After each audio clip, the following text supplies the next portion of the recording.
안녕하십니까. 저는 2025년 2차 누림 아카데미 사회를 맡은 경기도 장애인복지종합지원센터 교육조사부장 박선혜입니다. 반갑습니다.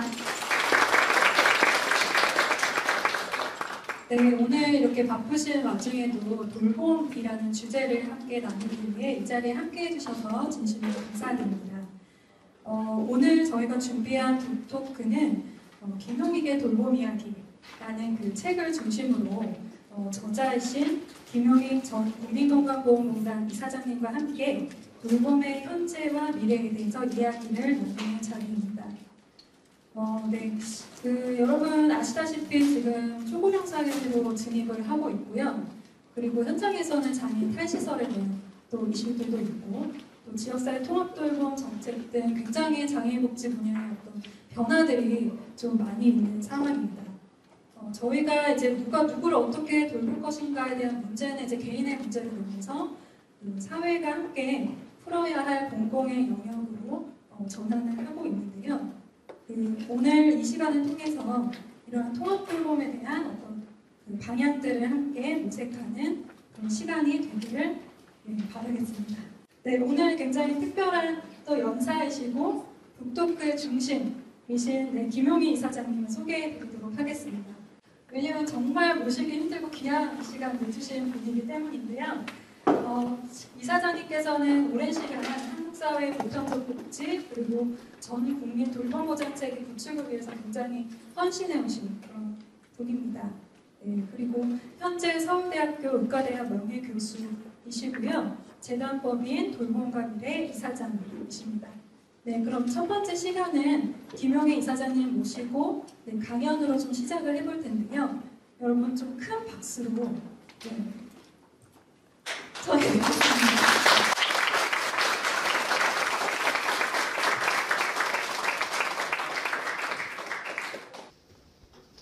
그냥 제가 얘기를 이제 시작하면 되는 건가요? 네. 제가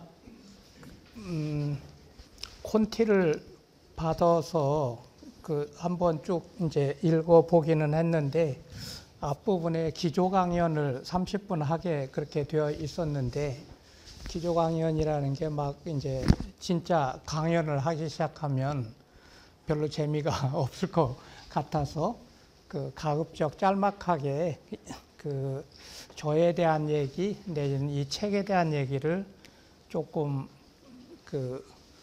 배경으로 깔아서 얘기를 좀 하도록 그렇게 해보겠습니다. 저는 이제 서울대학교 의과대학을 71년도에 들어가서 77년도에 졸업을 했습니다. 그리고 그 당시에는 예방의학 교실에 들어가서 예방의학이라는 걸 전공했는데 예방의학이라는 게 뭐 환경의학도 있고요. 그 다음에 코로나 때 여러분들 말을 많이 들어보신 역학이라는 분야 뭐 이런 거가 있는데 그 중에 하나가 의료정책을 하는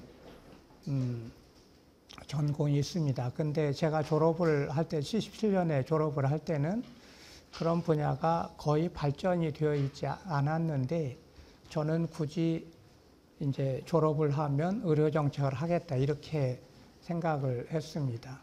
이제 그렇게 된 이제 연유는 제가 이제 본과 1학년 때 73년에 학교 게시판에 무의촌 진료를 가는 이제 학생들을 모집한다 그런 걸 봤어요. 그래서 이제 그때부터 무의촌 진료를 다니기 시작했는데 사실은 이제 그보다도 더 전에 예과 때 친구하고 같이 지금 이제 거꾸로 생각을 해보니까 서울 난지도 일원에 그때 이제 난지도가 어떤 상태였냐면 서울 시내에서 생기는 온갖 쓰레기를 다 난지도에다가 이제 퍼붓는 그런 상황이었습니다. 그 난지도를 지금 가보신 분이 있는지 모르지만 산처럼 됐는데 난지도 원래 산이 아니고 여의도 같이 평평한 섬이었거든요. 거기에 이제 이 난지도라는 섬이 있고 이제 그 사이에 셋강이 있고 여의도 셋강처럼 난지도 셋강이 있었어요. 그런데 지금은 뭐 알아볼 수 없게 되어 있지만 그때 이제 그 거기를 가려면 신촌이나 수색에서 시외버스를 타고 거기를 들어가야지 됐거든요. 그런데 거기를 우연히 친구하고 같이 가게 됐는데 그게 왜 거기를 가게 됐냐면 그 쓰레기를 거기다가 붓고요. 그 다음에 또 하나는 이게 1971년이니까 지금부터 약 50년 이상 옛날 얘기를 하는 겁니다. 그때는 서울에 그 판자촌이 뭐 어마어마하게 많았고 위생시설이 형편이 없었거든요. 그래서 서울에서 그 집집마다 똥차가 똥을 이제 퍼다가 그 난지도 셋강에다가 다 쏟아 부었던 거예요. 그러면은 이제 이 그 한강 하류 쪽으로 이제 그 똥물이 다 흘러갔던 거죠. 그런데 그때 거기서 쓰레기를 뒤져서 뭐 쓸만한 거를 찾아서 그걸 골라가지고 그거로 그 생계를 이어가는 사람들이 있었어요. 이제 극빈층들이었던 거죠. 예, 근데 제 말이 지금 잘 들리고 있으면 마이크가 작동을 하나요? 네. 그런 이제 그 데를 갔는데 제가 간 곳은 거기서 소위 지역사회의학이라고 하는 쉽게 얘기하면 그분들을 위한 진료소가 있었어요. 그래서 이제 제 친구가 저를 데리고 거기를 갔는데 그게 굉장히 오래 이제 제 머릿속에 남아서 약간은 이제 그런 사람들에 대한 부채의식 같은 거가 이제 머릿속에 좀 생겨 있어서 그때 이제 젊은 학생이었으니까 그랬는데 그 이제 무의촌 진료를 하는 거를 듣고 이제 그 진료 서클에 들어가서 토요일은 서울에 있는 판자촌 진료를 다니고 여름 겨울 방학에는 이제 의사가 없는 무의촌을 찾아가서 여름 겨울 이제 그 무의촌 진료를 다녀서 4학년 졸업할 때가 이제 꼬박 이제 그 일을 했었습니다. 그런데 그 전공 선택을 이제 의과대학원 졸업하면서 내과, 육과 뭐 이런 전공 선택을 해야 되는데 저는 이제 환자 보는 거는 아무리 환자를 봐봤자 내가 평생에 몇 명을 보겠냐. 그리고 이제 나 말고도 환자 볼 친구들은 뭐 얼마든지 많을 테니까 나는 이제 좋은 제도를 만들면 그 제도를 통해서 훨씬 많은 사람한테 좋은 일을 할 수 있지 않을까? 이런 꽤 기특한 생각을 하고 예방의학을 선택을 했습니다. 그런데 그거 가르쳐 줄 선생이 별로 없어서 거의 이제 독학을 하다시피 그때는 70년대 후반, 77년에 제가 졸업을 했으니까요. 그래서 이제 보건대학원에 가서 배우고 그러는데 거기도 뭐 신통한 내용은 없었고 거의 이제 독학으로 공부를 하다시피 해서 지금은 이제 꽤 많은 후배들이 이런 연구를 지금 하게 되었습니다. 그러니까 지역사회 돌봄하고 제가 학생 때 하던 그 지역사회 의학하고는 거의 맥락이 같습니다. 그 지역사회 의학에서는 환자를 앉아서 기다리지 말고 너희들이 찾아가라 하고 그리고 이제 치료만 하지 말고 예방부터 재활까지 이제 일련의 이런 그 포괄적인 의료를 하도록 해라.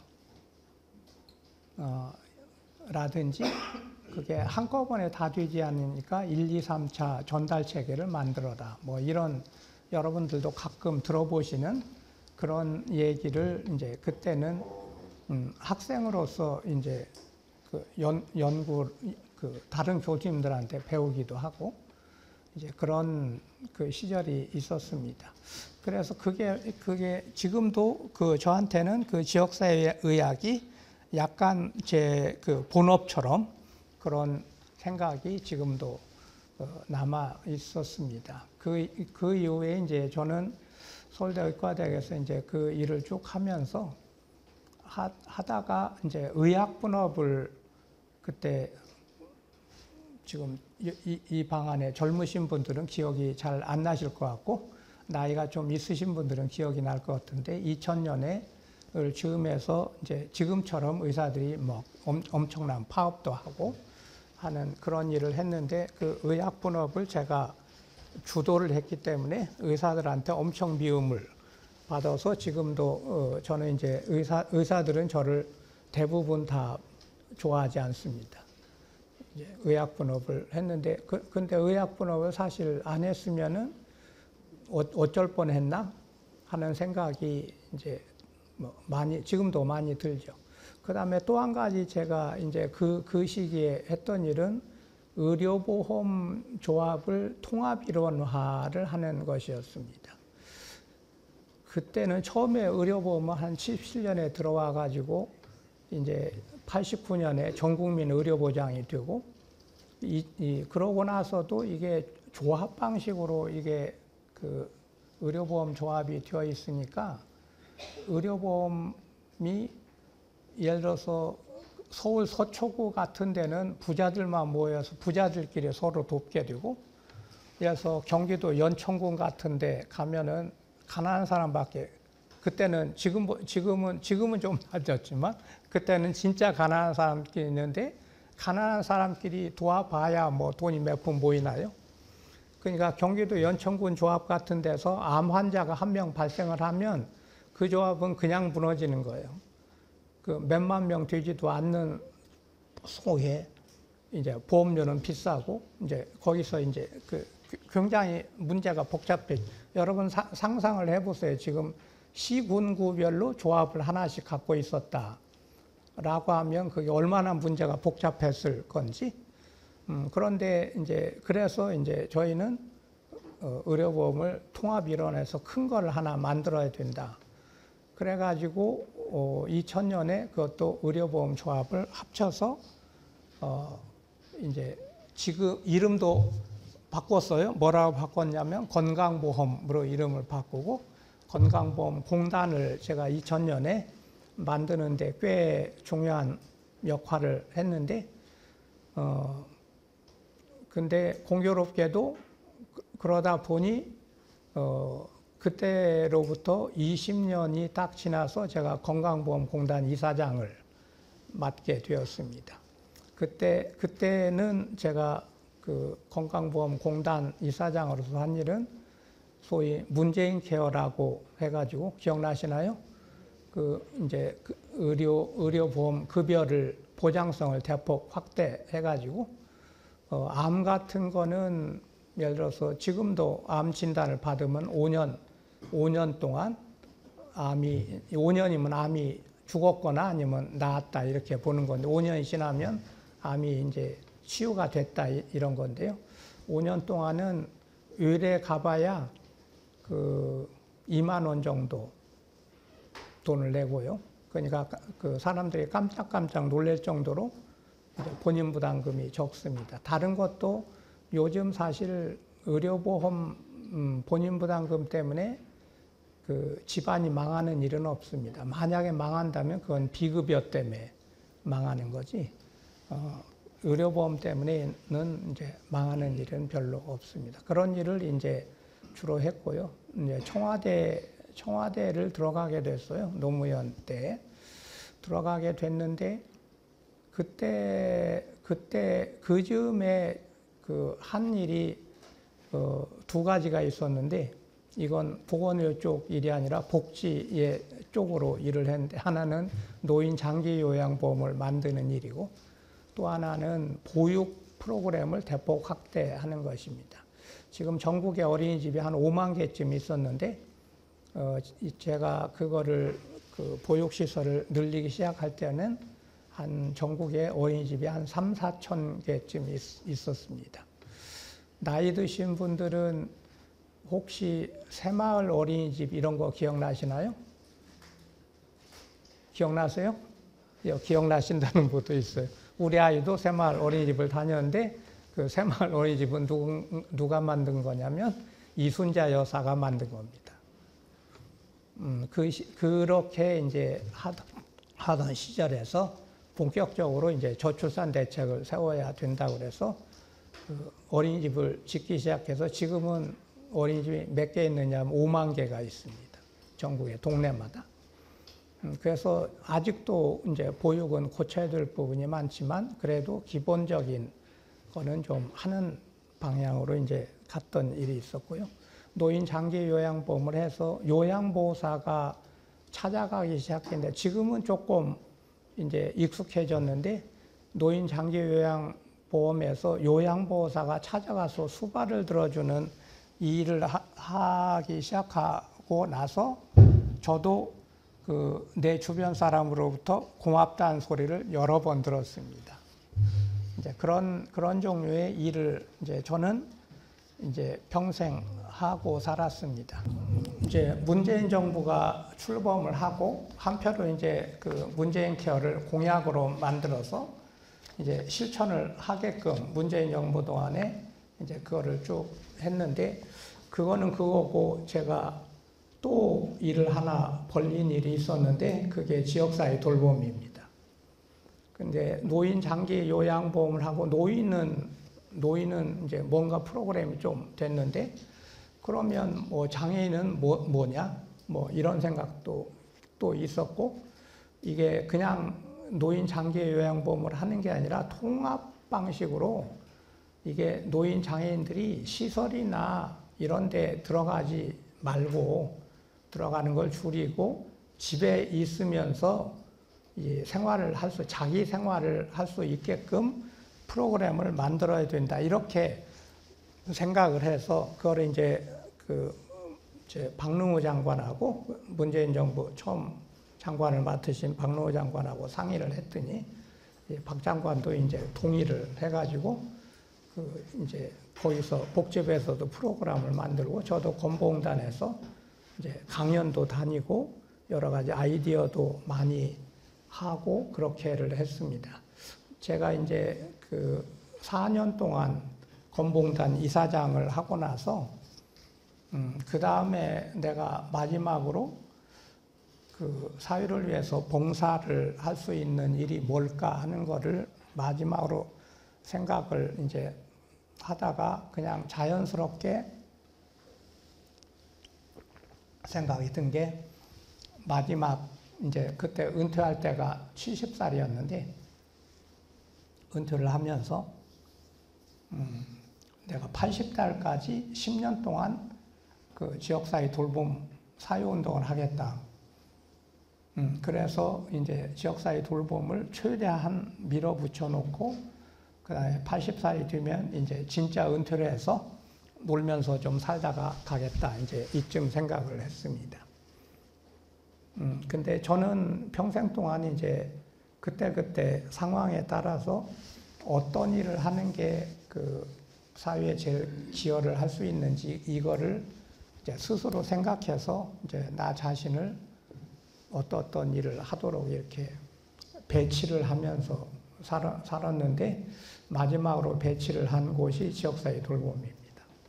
그래서 그러다가 또 이런 책을 또 쓰게 되었는데 이거는 사실 이제 책을 쓰려고 생각해서 기획을 해가지고 책을 쓴 게 아니고 국민일보에서 이제 이 칼럼을 좀 써달라는 요청이 왔어요.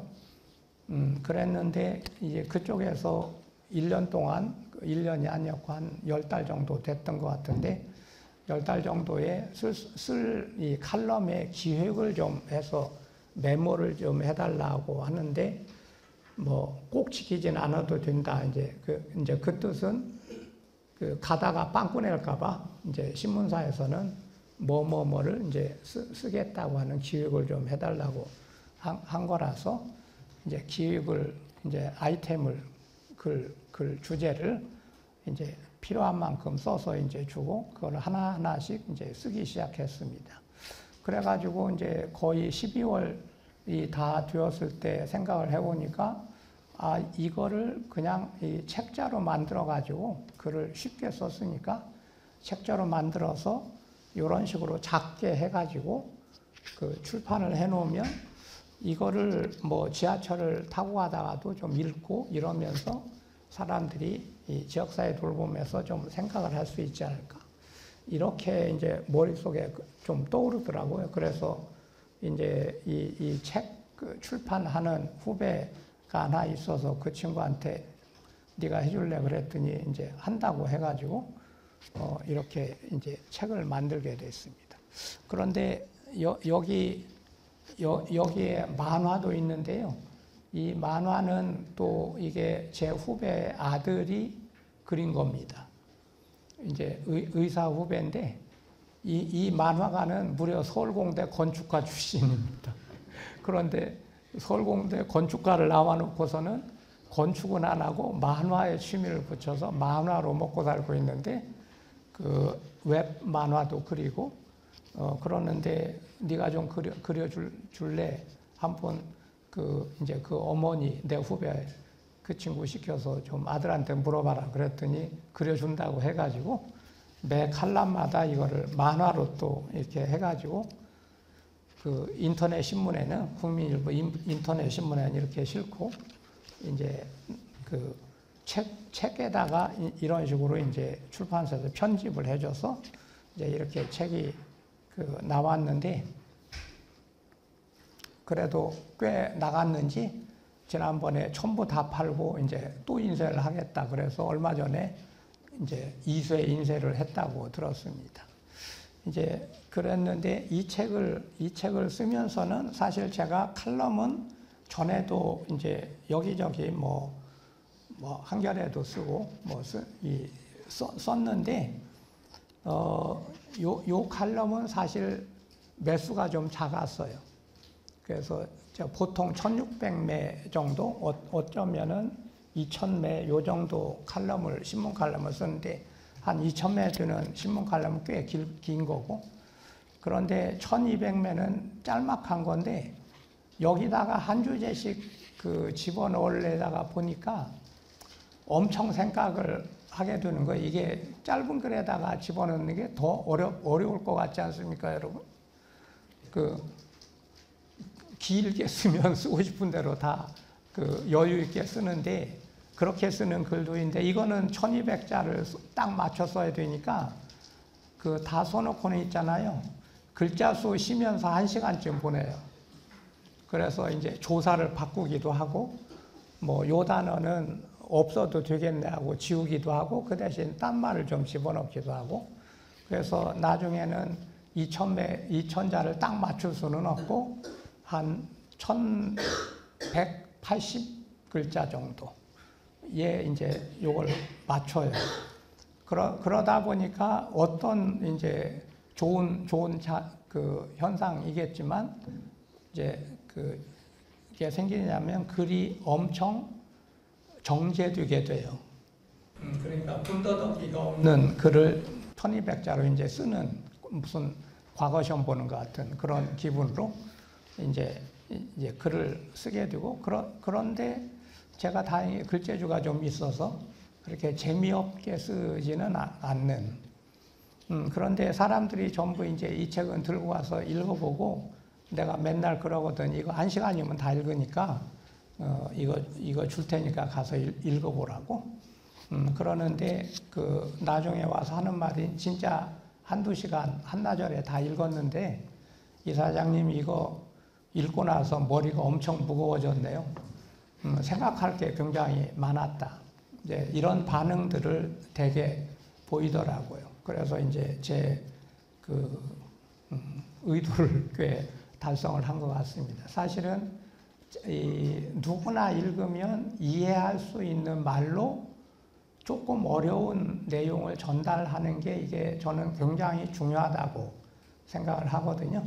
이제 전문가끼리 쓰는 논문이라든지 보고서라든지 이런 거는 전문 용어를 쓰는 거가 좋습니다. 왜냐하면 전문 용어를 쓰면 짧게 쓸 수 있고 많은 개념을 전달할 수 있거든요. 그게 전문 용어인데 이런 책에서 쓸 때는 전문 용어를 쓰면 안 되고 무슨 뭐 칸트가 뭐라고 있고 이런 복잡한 소리 하면 안 되고 그러니까 이 전문 용어도 풀어 쓰고 그리고 뭐 내가 글을 많이 읽었다 뭐 이런 티 안 내고 이렇게 써서 누구라도 이걸 읽고 좀 생각하게 만드는 이런 이제 목적으로 이 글을 쓰려고 애를 썼는데 꽤 많은 이제 노력을 들였죠. 그래서 이제 이 책을 냈고요. 지금은 사실은 국민일보에 이제 다시 얘기를 해가지고 시리즈를 현재 쓰고 있습니다. 지금 쓰고 있는 시리즈는 김용익의 장애인 돌봄 이야기입니다. 그 장애인만 갖고 지금 1년째 쓰고 있는데 6월이니까 딱 절반 지금 써서 이제 12월에 다 끝나면 그것도 요거하고 똑같은 장정으로 색깔만 달리해서 이제 쌍둥이 책으로 이제 낼 예정입니다. 그럼 여러분도 한 권씩 사서 또 읽어보시기 바랍니다. 제가 이 방에 지금 앉아 계시는 분들의 얼굴을 뵈니까 뭐 제 목적이 제법 성공을 한 것 같아요. 다들 읽고 흥미가 있으시니까 제 얘기를 또 더 들어보겠다고 오신 거라서 다들 와주셔서 감사합니다.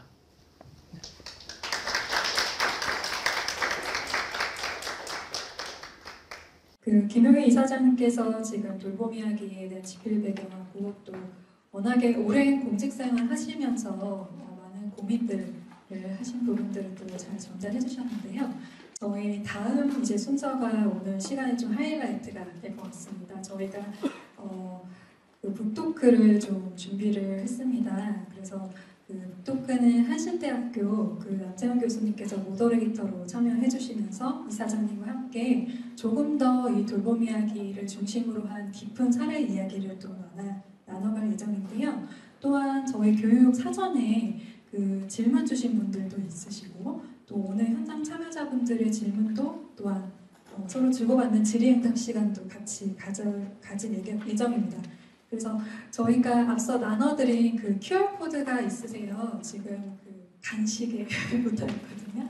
그래서 거기에 이제 자유롭게 또 질문 나눠주시면 저희가 대담 시간 과정에서 또 질의응답 한번 공유하고 또 좋은 답변 주실 것 같습니다.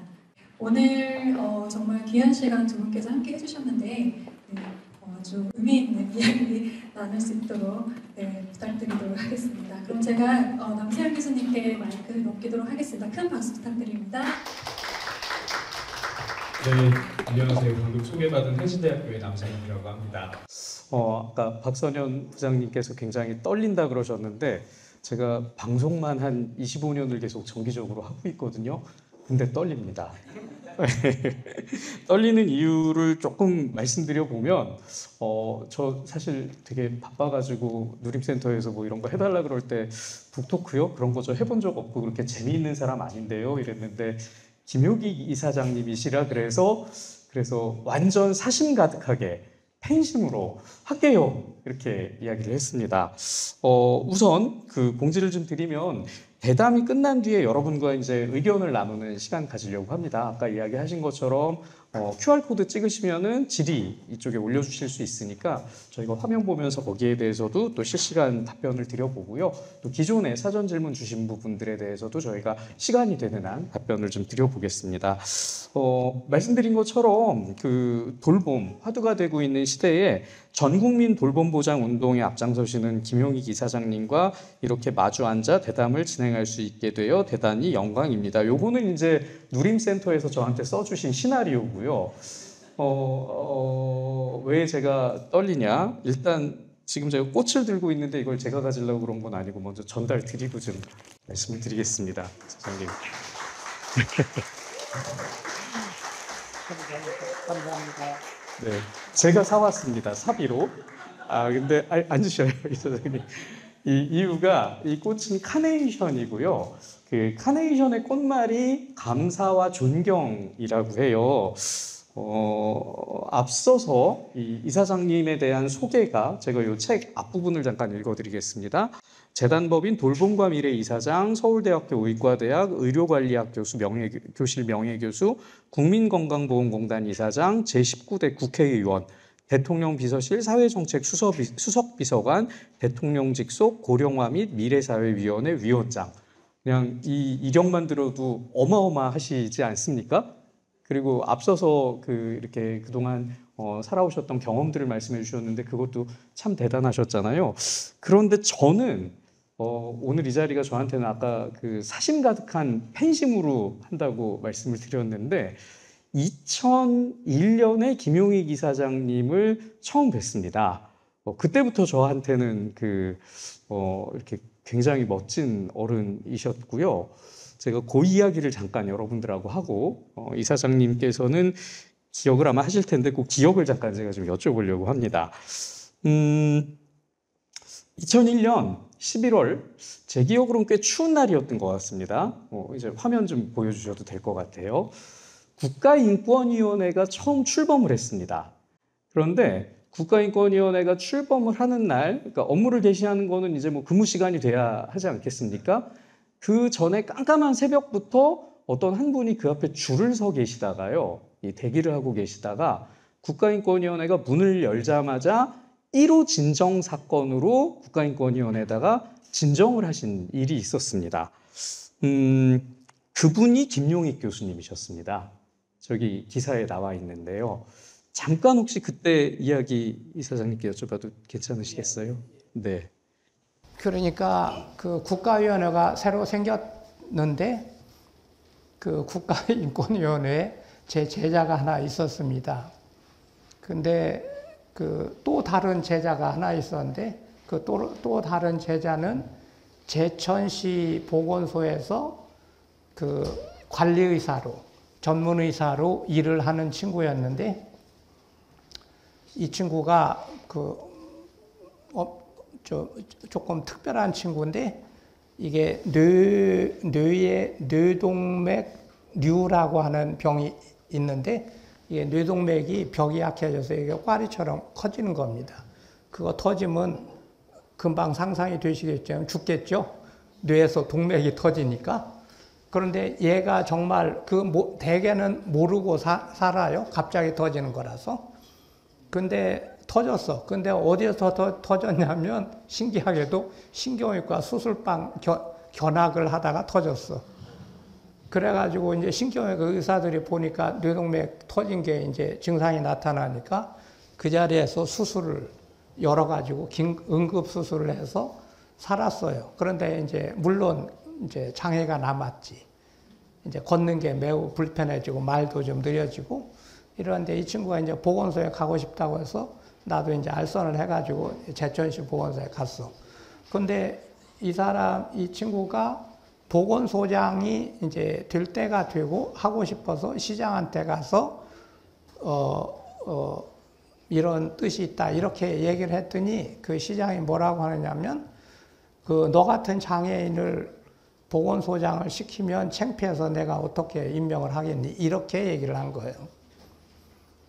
그래가지고 나한테 이제 와서 하소연을 해서 이제 어떻게 할 방법이 없는데 그 얘기를 이제 같이 들은 인권에 있는 내 제자가 선생님이 그거를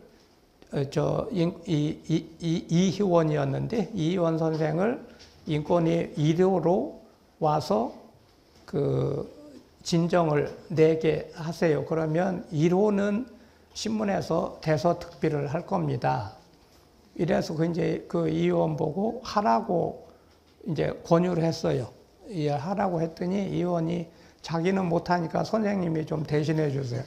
이제 이렇게 한 거예요. 그래서 이제 물어봐서 아니 내가 대신해 되는 거냐 그랬더니 괜찮대. 그래서 이제 제가 아침에 이제 일찍 나와가지고 1호로 와야 되니까 이제 아침 일찍 새벽에 이제 와서 줄을 서야 되잖아요. 그래가지고 이제 줄을 서서 진짜로 1호로 해가지고 이제 이게 저기가 됐어요. 그래가지고 거기서 이제 그게 장애인 차별이라는 판정은 났는데 인권위원회에서 그렇다고 해서 이 사람을 보건소장을 시켜줄 수는 없다. 왜냐하면 보건소장이었다가 뭐 해직이 된 게 아니고 그냥 이 응모를 했는데 안 들어준 거니까 장애인 차별이라고 해서 저기는 할 수는 있지만 그거를 이제 복직은 시켜줄 수 없다. 그런데 그 다음에 이 시장이 또 출마를 했다는 거야. 그래서 이제 이거는 내가 눈뜨고 못 보지. 이래서 이제 제처제 가서 1인 시위를 했네. 그래서 이제 1인 시위를 몇 차례 해가지고 그 시장은 결국 떨어졌어요. 그런데 그 다음 시장도 보건소장을 시켜주지는 않더라고. 그래서 이제 장애인 차별 문제를 심각하게 생각을 다시 하는 계기가 됐고요. 그런데 그 인권위원회에서 나를 도와준 그 친구가 누구냐면 지금 조국혁신당 대표하고 있는 김선민이야. 그 친구가 이제 나중에 인권위에 있다가 심사평가원에 가서 이제 심사평가원장도 하고 이제 그거 그만두고 태백 그 탄광에 이제 산재병원에 가서 진료를 하다가 어찌 연결이 돼가지고 이제 공천을 받게 돼서 들어가더니 또 어떻게 또 대표를 하고 있어. 그러니까 참 세상 만사가 참 복잡하죠.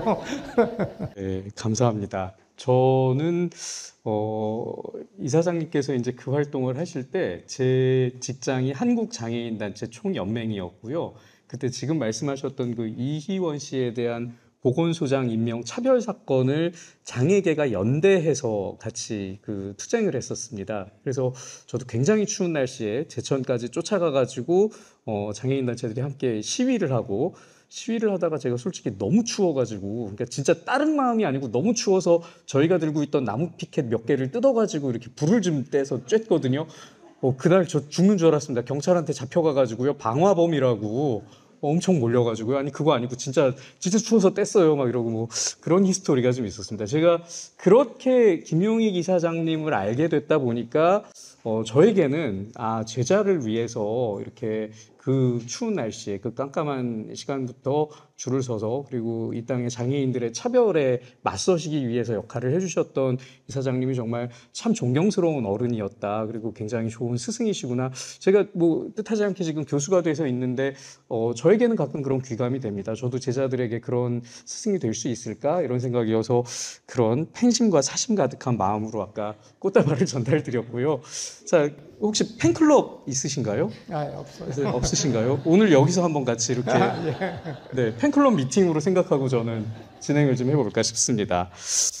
앞서서 이제 이사장님께서 이렇게 살아오셨던 이력을 말씀해 주시는 걸 들으면서도 정말 이사장님 알고 있던 것보다도 더 따뜻한 분이셨구나. 그 난지도가 어딘지 잘 모르시는 이게 젊으신 분들께 말씀을 드리면 지금 상암동 하늘공원입니다. 그 땅 밑에가 쓰레기들이 잔뜩 매립이 되어 있는 산이거든요. 거기 가서 이제 거의 이렇게 무의촌 진료처럼 활동도 하셨고, 그 다음에 아까 말씀하셨던 것처럼 약은 약사에게, 진료는 의사에게, 이런 의학 분업을 의사이신데 의사들이 모두 그 전까지는 약도 의사가 다 팔아가지고 병원의 수입이었는데 그걸 어떻게 보면 그 전문가에게 약은 넘깁시다라고 하셨던 의사시거든요. 참 스승이시기도 하고 참 의사시기도 하신 거죠. 다시 한번 오늘 제가 팬이 된 게 후회되지 않는 존경스러운 분이라는 생각으로 박수 한 번 더 드리고 시작을 해볼까요? 네, 이제 본격적으로 그러면 책 이야기로 좀 들어가 보도록 하겠습니다. 화면을 또 한번 넘겨주시면 첫 번째 화면이 5월 돌봄의 함정에 빠진 나라입니다. 5월 나라라 새들아 푸른 하늘을 나실제 괴로움 다 잊으시고 스승의 은혜는 하늘 같아서 이게 다 5월이죠. 그래서 5월은 가정의 달 혹은 괄호 열고 5월은 가정경제 파산의 달 이렇게 얘기를 하기도 하는데 돌봄의 함정이라는 표현이 굉장히 와닿습니다. 그러니까 경제적인 부분뿐만 아니라 그 모든 것들이 사실은 돌봄 아니겠냐. 그리고 그 돌봄이 구조적으로는 여기 이제 그 심순덕 시인의 그 엄마는 그래도 되는 줄 알았습니다. 이런 시도 책에는 적어주셨는데 이 굉장히 불평등한 돌봄이잖아요. 그래서 이 문제가 사실은 돌봄의 함정 때문에 우리가 저출산의 늪에 빠지기도 하고 있고 또 가정불화의 원인이 되고 있기도 하고 있다. 이렇게 그 우리의 현실을 꿰뚫고 계시다고 생각이 들거든요. 특히 이 소수의 가족들, 더 구체적으로는 여성들에게 집중된 돌봄 책임이 굉장히 이렇게 피로로 누적되고 있는데 이 돌봄 구조의 가장 근본적인 전환점을 어디서 찾아야 될까? 그리고 또 우리가 이 함정을 넘기 위해서 가장 먼저 회복해야 할 돌봄의 본래적인 의미는 무엇일까? 여기에 대해서 이제 이 글을 쓰신 이사장님의 말씀을 좀 들어보고 싶다 이런 생각이 들었습니다. 네. 이제 그 부분에 대해서는 뭐 할 말이 굉장히 많은 대목이죠. 그런데 이제 돌봄 그러면은 우리가 이제 돌봄이 그 상식적으로 나누어 보자면 한 네 덩어리의 큰 돌봄이 있습니다. 하나는 이제 집집마다 애를 키우는 돌봄이 있고요. 또 거의 집집마다 노인을 모시는 돌봄이 있죠. 그 다음에 이제 이 자리에 계신 분들이 많이 해당이 될 것 같은데, 이 장애인이 있는 집은 이 장애인 돌봄이 이게 엄청나게 큰 부담이 될 수가 있습니다. 그 다음에 또 집집마다 때로는 환자가 생깁니다. 그러면 환자가 그게 그냥 잠깐 아프고 끝나면 괜찮은데 이게 병이 길어지면 옛날식 표현으로 장병이 되면 이게 그 돌봄이 간병이 병수발이 만만치 않죠. 그러니까 한 네 가지 덩어리의 그 돌봄 영역이 있다. 물론 뭐 세부적으로 들어가면 청소년도 있고 노숙자도 있고 이렇게 되는데요. 그런데 이게 그 문제는 이런 돌봄을 하는 거가 정책적으로 사회적으로 해결이 되지 않고 가족들한테 주된 돌봄이 맡겨져 있고 사실 뭐 좀 방치돼 있고 뭐 이렇게 표현하는 게 더 맞을 것 같아요. 그런데 그 가족들 중에도 또 이게 균등하게 맞는 게 아니라 여성이 이 수발의 대부분을 또 맡게 된다. 이런 구조가 돼 있어요.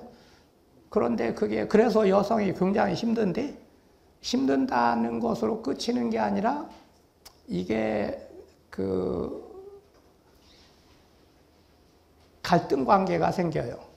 어떤 갈등이 생기냐면 그 집안의 딸이든 며느리든 그 노인을 모셔주겠다고 하는 사람이 있으면 그 노인은 행복한데 그 여성은 자기 희생을 해야지 돼요.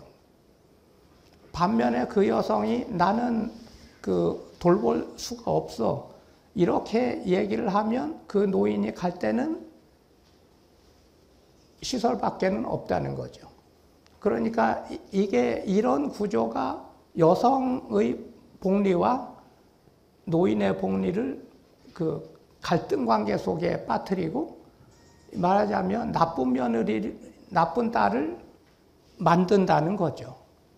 그러니까 이게 그냥 단순히 부담이 아니라 굉장히 말하자면 그 가정을 시험에 들게 만들고 있고 그러니까 그래서 이제 내가 이게 그러면은 집에서 모시자니 힘들고 노인네를 또 그 시설에 보내자니 죄의식이 생기고 이런 이제 갈등 관계가 생기는 거잖아요.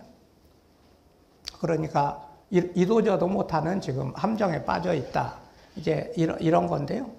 이게 그 이런 종류의 돌봄 구조가 한국 사회에 지금 엄청난 문제를 일으키는데 요거는 제가 그 슬라이드 한 장을 이제 그 보조 자료로 갖고 왔는데 위에 보시면 무급가사 노동의 가치는 490조고 요거는 요 책에도 인용이 되어 있습니다.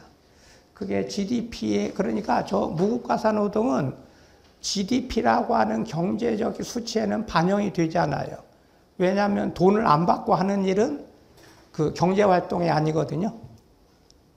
그렇지 않습니까? 그러니까 집에서 여러분들이 자녀를 돌보거나 또는 부모를 돌보는 일은 돈을 안 받고 하는 일이기 때문에 GDP에 계산이 안 되는데 저거를 그 돈 받고 했다고 가정하고 계산을 해보면 무려 490조고 GDP의 25%에 해당이 된다는 거예요.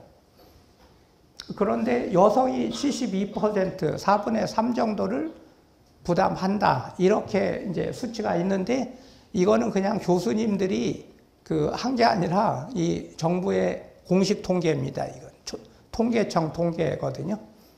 그런데 그 다음에 통계청 통계가 하나가 더 있는데 저 밑에 그림을 보면 이제 굉장히 적나라한 실상이 나타나게 되는데 이 왼쪽은 남편 혼자서 버는 집은 돌봄노동, 가사노동을 어떻게 나누어서 하느냐 그러면 여성은 5시간 41분을 하고요. 남성은 53분을 해요. 그런데 이거는 이제 그 남자는 밖에 가서 돈 벌고 여자는 살림한다. 이런 전통적인 성역할 구조이기 때문에 그렇다 치고 이제 신기한 거는 이제 오른쪽에 있는 저 맞벌이 부부의 가사노동 시간인데 여성의 가사노동 시간은 3시간으로 2시간 반이 없어졌고요. 그런데 남편이 하는 노동 시간은 그 54분으로 1분이 더 많아요. 이건 굉장히 신기하지 않아요? 왜냐하면 이거는 그 남녀의 역할 분담이 돼서 여자는 소위 전업주부니까 많은 시간 가사노동을 하는 건 그렇다 치고 이 맞벌이 부부는 남자나 여자나 직장에 가서 일하기는 똑같은데 여성의 가사노동 시간은 3시간이고 남성의 가사노동 시간은 54분이라는 거지.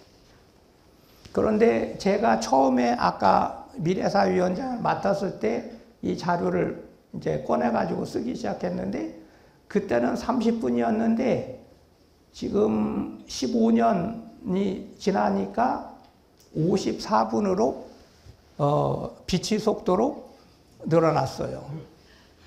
남성의 가사노동 시간이. 그러면 이게 두 가지 자료가 매칭이 되잖아요.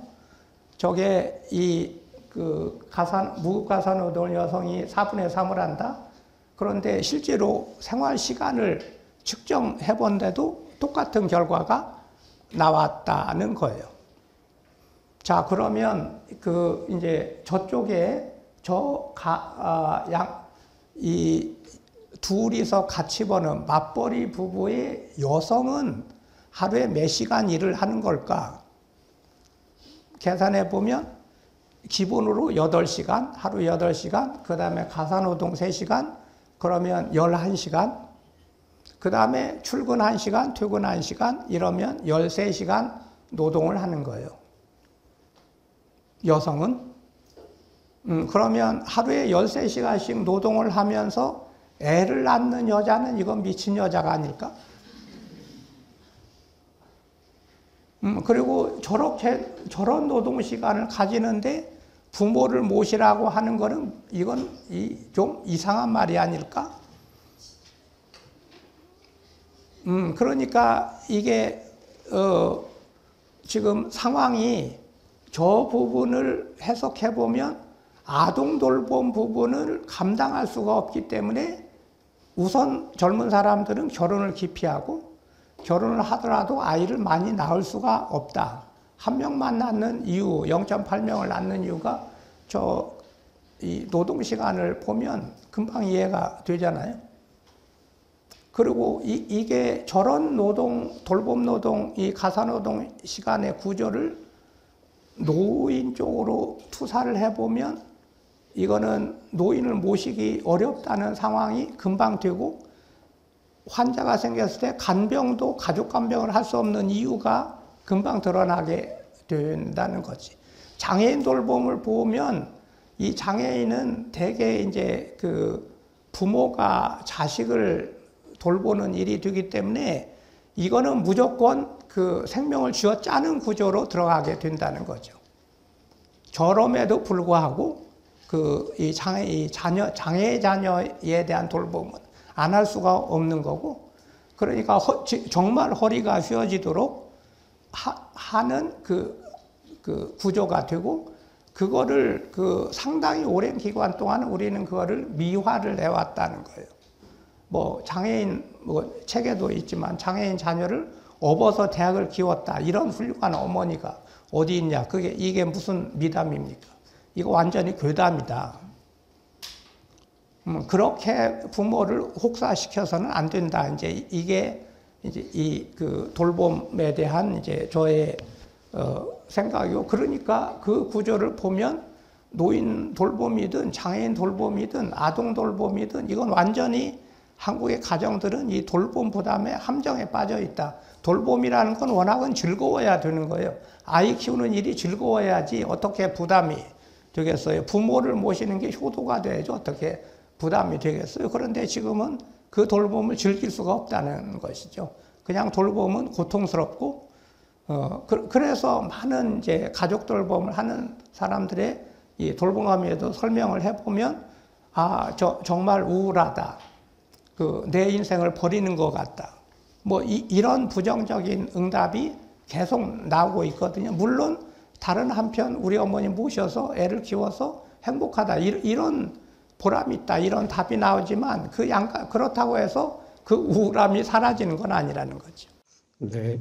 책에서는 그림자 노동이라고 그 이사장님께서 이야기를 해주셨는데, 이게 지금 말씀을 들어보면서 또 떠오르는 생각은 그 양성평등의 이슈로도 귀결될 수 있겠다는 생각이 좀 들긴 합니다. 그러니까 그 돌봄 문제를 푸는데 이따가도 아마 그 돌봄의 보편성 얘기해서 나오겠지만, 그러니까 돌봄이라고 하는 걸 왜 여자만 해야 되냐, 이제 이 질문이 당연히 나오게 되는 거죠. 그렇죠. 그러니까 정말 권력 관계에서 조금 더 우위에 있는 집단이 자기가 돌보기 싫으니까 권력 관계가 더 불리한 집단에게 떠넘기는 구조. 예를 들면 국가는 더 불리한 입장에 있는 가정에다가 떠넘겼고, 가정 내에서는 뭐 지금은 그래도 뭐 많이 조금씩 나아지긴 하겠습니다만 여전히 권력 관계에서 조금 더 위에 있는 남성들이 여성들에게 떠넘기고 있고 며느리에게 떠넘기고 있고, 그래서 결국은 아내가 며느리가 딸이 영혼을 갈아 넣으면서 돌봄을 해야 되는 이 상태가 현대사회에서는 지속하지 않을 것 같다. 이런 말씀이 지금 이사장님 말씀 들으면서 정말 탁월하신 통찰이신 것 같습니다. 이런 생각이 좀 공감이 되는 것 같습니다. 그러니까 그 권력 관계라는 게 어떤 식으로도 나타나냐면, 시골에 부모가 있을 때 시골에 부모를 모시는 사람은 그 형제 중에 누구예요? 서울에 가서 돈을 버는 큰아들? 둘째 아들이 아니고 시골에 정착해서 사는 가장 그 권력 관계에서 떨어지는 그 아들, 시골에 있는 그 집안이 맡게 되잖아요, 현실적으로. 그렇잖아요. 이제 그런 식으로 이게 자꾸 이제 미루어진다는 것이죠. 그리고 제가 생각하기에 이렇게 미뤄진 결과가, 그 미움을 당한 사람이 사실 그걸 하기 어려운 상황일 때 그게 어렵다는 이유로 그 사람이 마치 되게 나쁜 사람이 되는 것처럼, 너만 하면 우리 가족 모두가 평화로운데 네가 그걸 안 해가지고 우리 가족 모두가 불행해졌어, 부모님이 불행해졌어라고 책임을 전가시키는 구도로까지 가서 오히려 사실 억울하게 이 뭔가 역할을 부담해야 될 상황에 처한 불리한 입장의 사람들이 나쁜 사람인 것처럼 가책을 느끼게 만드는 구조까지도 우리가 같이 고민해 봐야 되지 않을까, 이런 생각이 좀 들게 되네요. 네, 또 다음 주제로 한번 이야기를 넘어가 보겠습니다. 지역사회 돌봄 체계에 대한 이야기입니다. 지역사회 돌봄과 시설 돌봄의 관계에 대한 이야기인데요. 사실 이제 이 자리에 계신 분들의 아마 다수는 장애계에서 일을 하고 계신 분들이기 때문에 탈시설, 자립생활, 이제 이런 주제에 대해서 굉장히 이렇게 피가 끓으실 겁니다. 이 얘기 들으면 일단 저희 좀 울컥하고 나오는 거 있잖아요. 자, 그런데 이 탈시설의 문제, 그러니까 지역사회 돌봄과 시설 돌봄의 문제가 반드시 대척점에 있는 것만은 아닐 수도 있겠다라는 생각을 이사장님께서 이제 글에 굉장히 잘 풀어주셨거든요. 여기 보면 돌봄은 삶의 흐름에 따라 이동할 수 있어야 한다, 이렇게 말씀하시면서 순환적 돌봄의 개념을 설명을 하셔요. 그러니까 이게 원래 시설에 들어가야 되는 게 아니라 지역사회에서 거주를 하시다가 잠깐 불편하신 상황이 생기시면 시설에 가서 뭔가 조금 더 치료를 받고 회복이 되고, 회복이 되면 그 시설에 계속 남아 계셔야 되는 게 아니라 다시 자기 집으로 돌아와서 편안하게 사실 수 있고, 그러다 또 좀 불편한 상황이 생기면 또 갔다가 또 나아지면 다시 나오시고, 이 구조를 좀 만들어야 되는데 지금까지 우리가 생각했던 시설들은 사실은 그렇지 않았던 것 같죠. 한 번 들어가면 나오지 말아야 할 곳, 나올 수 없는 곳, 혹은 가족들도 가족들에게 다른 대안이 없기 때문에 우리는 이 사람을 시설로 보내야 한다. 여기서 이제 조금 더 나가면 장애인 대 비장애인 가족의 이 싸움이 되기도 하는, 그 얘도 소중한 내 자식이지만 얘의 형제 자매들이 얘 때문에 평생 짐을 질 걸 생각하면 부모인 내가 결단을 하고 얘를 시설에 보낼 수밖에 없다. 니들이 키워봤어? 이렇게 나오실 수밖에 없는 또 그 가족들의 이 어려움도 저희가 알고 계실 거라고 생각합니다. 그래서 이런 순환적 돌봄이 저도 정말 너무 필요하겠다는 생각이 드는데, 이게 가능해지려면 우리가 어떻게 돌봄을 다시 구조화해야 할까, 조직해야 될까, 이런 것들에 대해서도 좀 더 깊이 여쭤보고 싶었습니다. 예, 그러니까 이제 저도 제가 이제 나이가 좀 들다 보니까 제 친구들, 의사 친구들 중에 이제 뭐 대학에서 은퇴하거나 하던 일을 좀 접고 요양병원을 세우는 친구들이 제법 생겼어요. 몇 명은 되는 것 같아요, 주변에. 그런데 얘네들하고 얘기를 해보면, 아, 얘네들이 생각을 좀 잘못하고 있네. 이런 이제 생각이 드는데, 뭐라고들 이 친구들이 그러냐면, 아, 요양병원은 그 노인네들이 죽어갈 때까지 잘 모시면 돼. 이렇게 생각을 하는 거예요. 그런데 그거 조금만 좀 새겨서 들어보면 요양병원이 어떻게 노인을 돌아가실 때까지 잘 모시는 기관일 수 있을까요? 요양병원은 어떤 기관이 되냐면 환자를 치료해서 사회 복귀를 시키는 기관이라야 맞는 거죠. 재활을 열심히 해가지고 또 운동도 열심히 시켜서 그 노인네를 다시 지역사회 복귀를 시키는 게 이제 임무예요. 그런데 이제 의료정책의 이제 이론으로는 이제 여러분들이 보통 아는 뭐 수원 빈센트 병원, 뭐 삼성의료원 이런 거는 급성기 병원이라고 해요. 어큐트 호스피탈. 그 다음에 이 노인 요양병원, 정신병원 이런 거는 크로닉 호스피탈이라고 해요. 만성기 병원이라고 해요. 그런데 만성기 병원이라고 해봤자 한두 달 데리고 있으면서 재활시켜서 내보내는 거지 몇 년을 데리고 있으라는 거는 그런 만성기는 아닌 거라는 거예요. 그런데 시설도 그 장애인 시설이나 노인 시설도 그러면 그런 데는 평생 데리고 있으라는 그런 시설인 거는 처음부터 아니었던 거 아니지 않을까. 필요할 때 데리고 있는 거지 평생 데리고 있으라는 건 아니지 않습니까? 그러면 이제 어떻게 하면 그런데 현실적인 문제는 그러면 장애인 시설에서 아이를 그 발달장애나 지적장애를 빼오려고 하면 커뮤니티 케어가 만들어져 있지 않기 때문에 후송을 못하게 되는 거죠. 말하자면 군대 갔다 오신 분들은 저기가 듣겠지만 병원에서 후송을 시키려면 후송 체계가 있어야 되는데 후송이 안 되는 거예요, 지금. 이제 그래서 이제 저는 요거를 이제 그림으로 좀 그렸는데 요게 지금 여기 보시면 요 오른쪽 박스가 제가 커뮤니티 케어를 모식도를 그린 겁니다. 이게 저는 이제 커뮤니티 케어는 요체가 하나는 방문 서비스, 장애인을 기준으로 얘기하자면 장애인들이 사실 중증 장애인들 입장에서 생각을 해보면 가장 좋은 서비스는 의사가 왕진을 와주는 거죠. 뭐 그 이상 좋은 게 어디 있겠어요. 그러니까 병원까지 이동하려면 얼마나 힘이 드는데 이동 안 하고 의사가 가볍게 와서 진단을 해주고 간호도 해주고 그 다음에 또 장애인들은 흔히 이 보건 의료의 리드하고 사회적 소셜 리드가 동시 발생을 하기 때문에 처음부터 양쪽을 비빔밥을 만들어 가지고 의료는 요거 해주고 수발은 요거 해주고 활동 지원 요거 해주고를 처음부터 한꺼번에 패키지로 진단을 하고 서비스 플랜도 양쪽을 한꺼번에 해가지고 주기적으로 이렇게 딱 하다가 급하면 병원으로 보냈는데 거기서 병원에서 치료해서 또 되돌아온다. 이런 그림이면 제일 좋은 거 아니에요? 그 다음에 또 장애인이 또 한 가지 서비스는 주야간보호 서비스, 주간보호 서비스를 해가지고 저 이제 노인 얘기할 적에는 제가 애들이 유치원 가듯이 노인은 노치원에 갔다 오면 된다. 그러니까 장애인도 그 주간보호센터에 가서 하루를 보내고 오면 그러면 어떻게 되느냐? 그러면 이 가족들은 우리 집에 가정을 해가지고 어린아이도 있고 장애인도 있고 노인도 있는데 어린아이는 학교에 가고 장애인과 노인은 이 주간보호센터에 가서 하루를 보내고 오면 그게 탈가족화가 되기 때문에 돌봄 노동 부담이 탈가족화가 되기 때문에 그 집안의 가족, 특히 아까 얘기한 대로 여성은 해방이 돼가지고 자기 경제생활을 할 수 있다.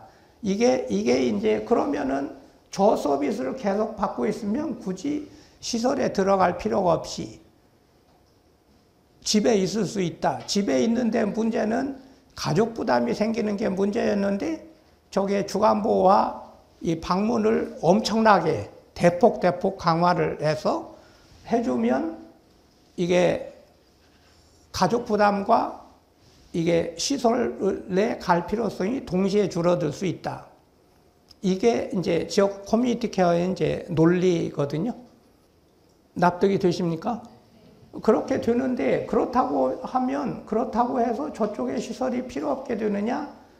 그게 때때로는 아프면 병원에 가야지. 그리고 병원에 갔다가 예를 들어서 어떤 장애인이 있었는데 낙상을 해가지고 대퇴골이 부러졌어요. 그럼 병원에 가서 수술을 해야죠. 그럼 그러고 나서 장애인이니까 이게 재활을 해야 되는데 급성기 병원에 서울대학교 병원에 한 달, 두 달 입원할 수는 없으니 그러면 요양병원에 가서 재활을 해가지고 지역사회로 도로 복귀한다. 시설도 마찬가지로 필요하면 간다. 이제 논문들을 보면 노인이 된 다음에 병원이나 시설에 대여섯 차례 들랑달랑 하는 건 하나도 이상하지 않다. 이런 거고, 장애인들도 평생 살려면 병원이나 시설에 들랑달랑 하는 건 별 문제가 없는데, 다만 문제는 필요할 때만 병원에 있어야 되고, 필요할 때만 시설에 있어야 된다는 거고, 그리고 그게 저 순환이 이루어지려면 굉장히 저게 성립될 수 있는 수준의 커뮤니티 케어와 시설 수준이 있어야 된다. 그리고 그거를 뒷받침하는 바탕에 안전하고 편리한 집이 있어야 된다. 그러니까 장애인들이 집에 살려면 이게 집이 문짝도 좀 넓고 집에 단차도 없고 이런 집이 있어야 될 거 아니에요? 그리고 화장실 와서 문턱이 있고. 그런데 우리나라의 지금 현대 집 구조는 장애인들이나 노인이 집에서 살기에 이게 만만치가 않습니다. 여러분들 이 문짝의 크기가 그 문마다 다른데요. 여러분들 아마 잘 인식을 못 하시겠지만 여러분들이 사는 문 중에 가장 넓은 문이 어딘지 아시겠어요? 여러분들의 아파트의 문 중에 가장 넓은 문. 응? 현관문. 그거 맞는데 왜 현관문은 넓을까? 네? 이제 응급으로 나가야 되니까. 네. 그 현관문이 넓은 이유는 장롱 때문에 없습니다. 이삿짐 때문에. 그 다음이 방문이고요. 그 다음이 제일 좁은 문이 화장실 문이에요. 화장실 문은 때때로 보행기가 못 들어갑니다. 그러면은 보행기를 비틀 올고 들어가야지 되는 문에서 장애인이 살 수는 없잖아요. 게다가 한국의 이 화장실은 반드시 단차가 있습니다. 이 서양에서는 이 역사적인 배경이 달라서 이 화장실 욕조에 카페트를 깔아요. 그리고 단차가 전혀 없어요. 그거는 설명하면 길어지니까 이제 설명 생략하고 자관 단차가 없어. 서양의 단차는 주로 어디에서 생기느냐 하면 서양식 단독주택은 현관 밖에 이 땅부터 현관까지가 계단이 두세 개 있거든요. 그러니까 서양이 집개조를 하면 그 계단에다가 경사로를 설치해 주는 거거든요. 그런데 한국은 어떻게 되냐면 서양에서는 거기만 올라오면 그 다음에는 단차가 없는데 한국의 현장은 또 단차가 있어. 왜 있느냐? 신발을 벗어야 되기 때문에. 이게 장애인들한테는 매우 불편해. 그러니까 이제 신발장의 단차와 화장실의 단차, 게다가 한국은 물 뿌려서 화장실 청소를 하기 때문에 화장실에서 노인이나 장애인이 넘어지는 일이 많아. 그래가지고 뼈가 부러져. 그러니까 이 장애인들을 생각하면 처음부터 유니버설 디자인을 해야 되고, 그리고 이제 이 집수리를 해줘야 되는데, 집수리는, 그런 종류의 집수리는 돈이 그렇게 많이 들지는 않거든요. 어느 정도 해줘야 되느냐면, 이 단차 없애주고요. 이제 문이 넓으면 괜찮고, 문이 좁으면 요 문을 넓혀주는데, 이건 벽으로 해야 되기 때문에, 이 정도면 이제 중수리 정도에 들어가. 소수리는 이제 요 난간을 붙여줘서 난간을 잡고 이제 화장실이나 부엌에 다니게끔 이런 정도로 고쳐주는 건 그냥 몇백만 원이면 할 수 있기 때문에 나는 지방자치단체가 제정신이 있는 지방자치단체라면 집수리는 이건 대대적으로 해주는 게 마땅하다는 거고요. 그 다음에 이제 이 지원주택 이런 것도 이제 해야 되는데 길어지니까 조금 생략하고, 그러니까 장애인들을 위한 집을 마련해줘야 장애인들이 이제 집에 있을 수 있다. 그냥 그렇게 집을 꾸며주고 보조기기도 주고, 그리고 그 상태에서 방문도 해주고 필요하면 데이케어 센터에도 가게 해주고 이러면서 집에서 살 수 있도록 해주고, 그 다음에 필요할 때 급할 때 한두 달씩 시설이나 병원에 들어가는 거지.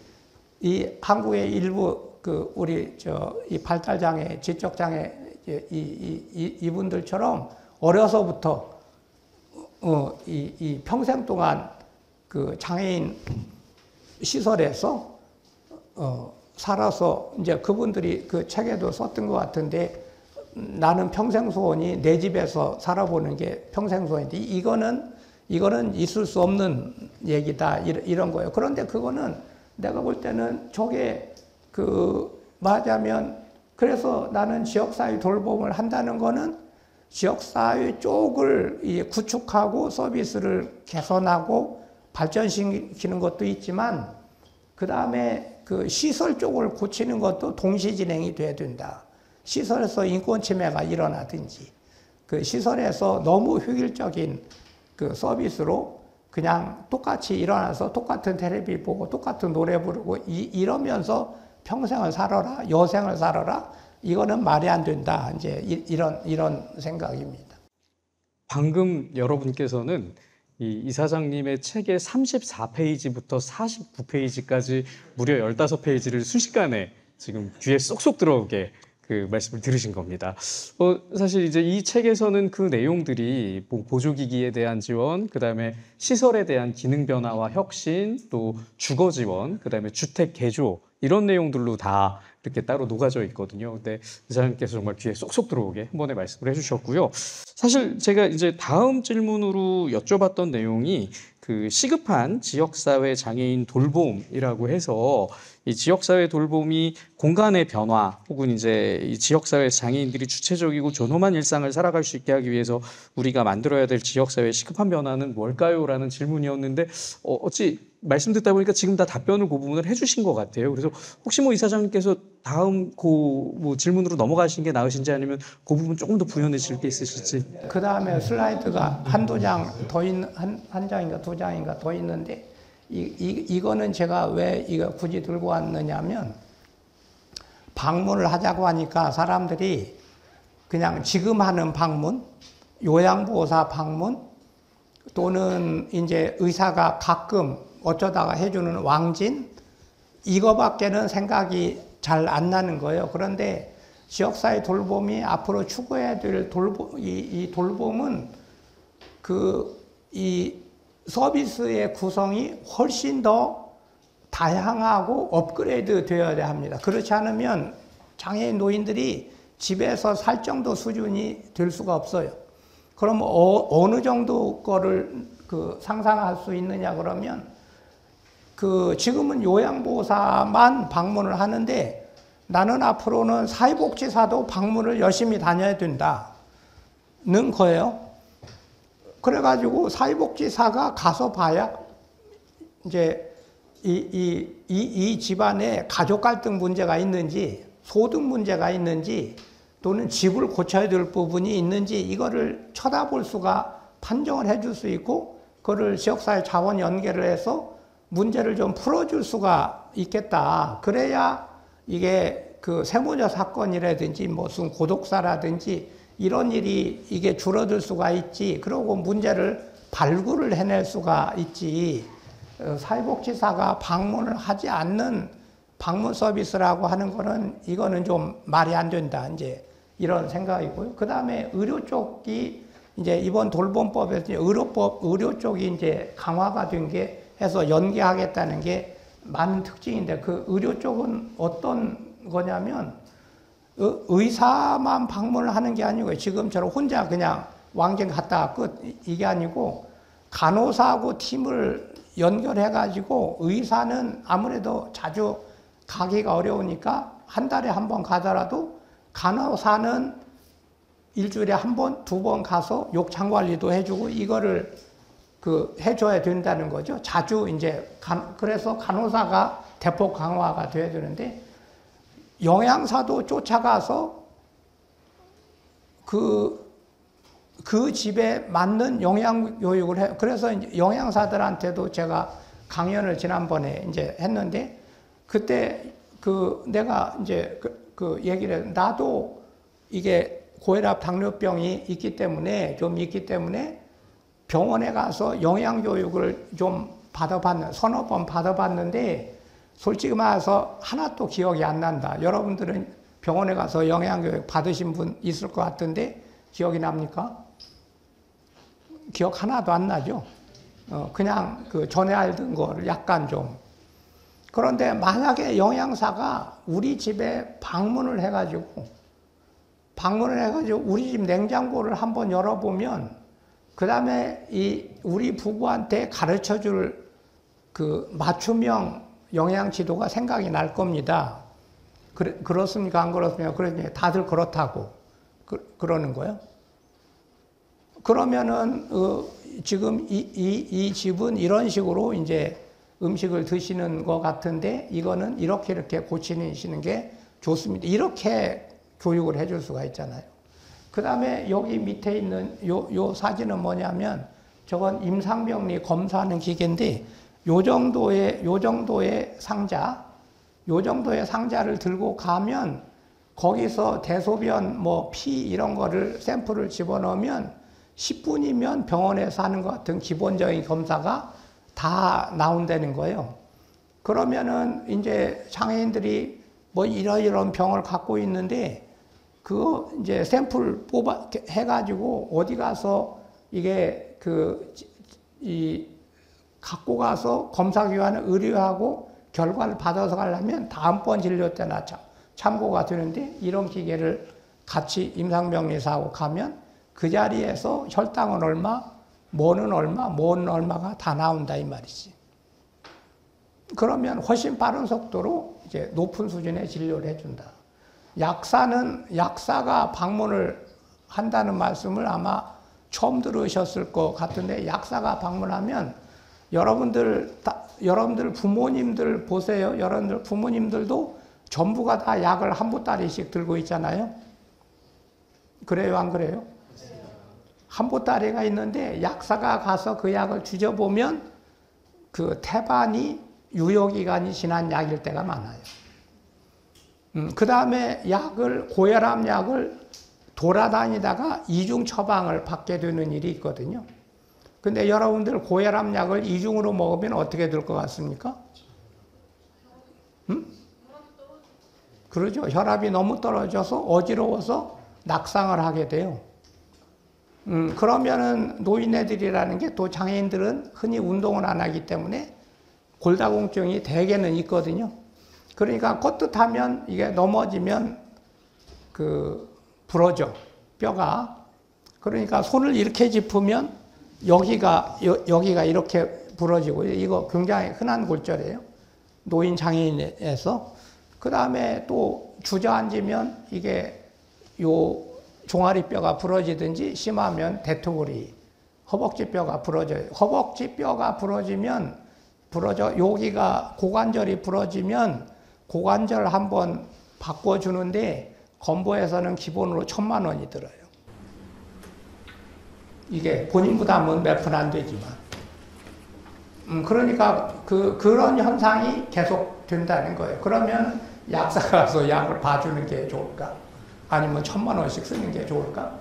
아니면 본인은 대퇴골이 부러지면 장애는 더 심해지고 노인은 일어나지 못하는 일이 많은데, 그 다음에 치과의사는 요 밑에 사진은 요게 이제 숄더백 같은 백인데요. 저거를 갖고 가서 전기를 꽂으면 거기에 치과에서 하는 웬만한 이 시술을 다 할 수가 있어요. 만약에 여러분들 상상을 해서 이제 누워있는 중증장애인, 뇌병변장애 뭐 이런 사람 치과에 한번 가려면 엄청 힘드는데 치과의사가 가서 케어를 해주면 어떨까? 중풍에 걸려가지고 이제 3년째 지금 누워있는데 그런 이 정신장애는 노인이 돼서 치매에 걸리고 이러면 구강 관리가 되지 않아요.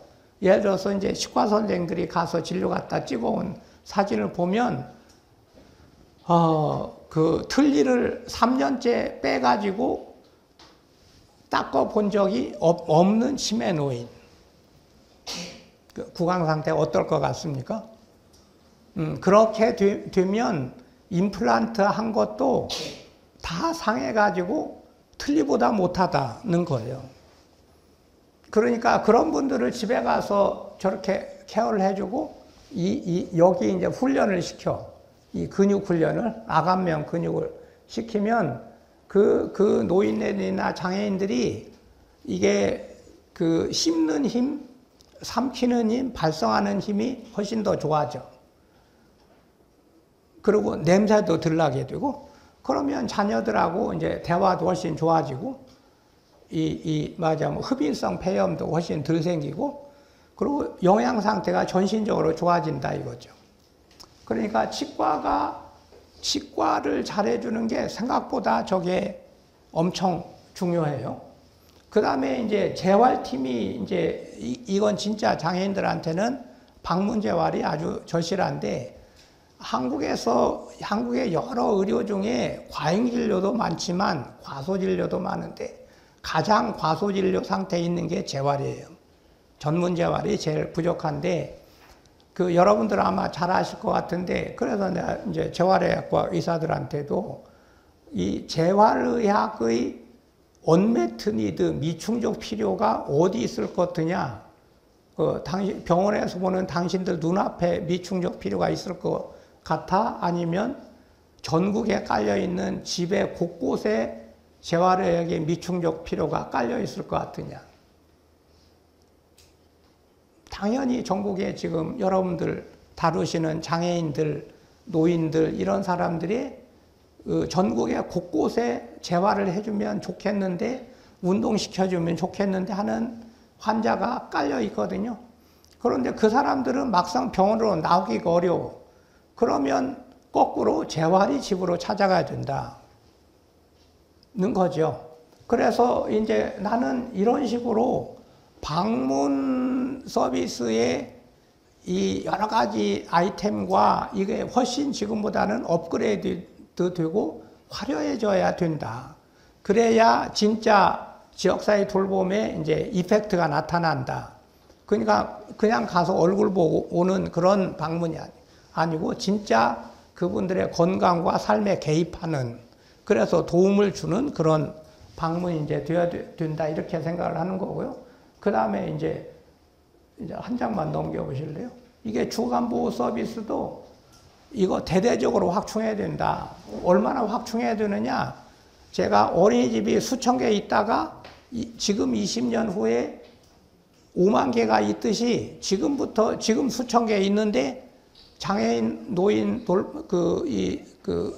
주간보호센터 수천 개 있는데 앞으로 20년 후에는 노인, 장애인 주간보호센터도 5만 개가 있어야 된다. 그 당연하잖아요. 어린이집이 있는 만큼 노인의 집도 있어야 되는 게 맞는 거 아닌가? 그죠? 그렇게 이제 분포를 시켜야 되는. 그래가지고 장애인들도 그 노란 버스 타고 애들이 학교에 유치원에 가듯이 장애인들도 노란 버스 타고 집 근처에 있는 데이케어 센터에 가서 하루를 지내는데, 그 데이케어 센터는 지금처럼 그림 그리고 뭐 하는 것만 하니까 거기서 운동도 시키고 또 이 재활도 시키고, 그리고 의사도 가끔 방문해서 아까 얘기한 대로 피 검사도 해주고, 이거를 주간보호센터에서 하게끔 해줘라. 뿐만 아니라 이게 주간보호센터가 워낙 이 서비스가 이 프로그램이 단조로우니까 노인들이 지겨워하는 노인이 많아요. 그래서 이제 저거를 좀 공간도 여유 있게 해가지고 예체능하고 좀 붙여서 주간보호를 받으면서 그냥 고급스럽게 하자면 5분짜리 인디 영화도 만들어보고 무슨 역할극도 해보고 또는 같이 나가서 사진도 찍어보고 뭐 이런 종류의 좀 다양한 프로그램을 해야 되는데, 이 다양한 프로그램을 하는 거는 예술, 체능과 이제 결합을 시켜서 이거를 해보자. 그러면 예체능인들도요, 전국에 아마 여러분들 사실은 동네 구석구석에 음대, 미대, 체대 출신 졸업생들이 한두 명이 아닐 거라고. 그 사람들이나 또는 연극을 하는데 먹을 게 없어.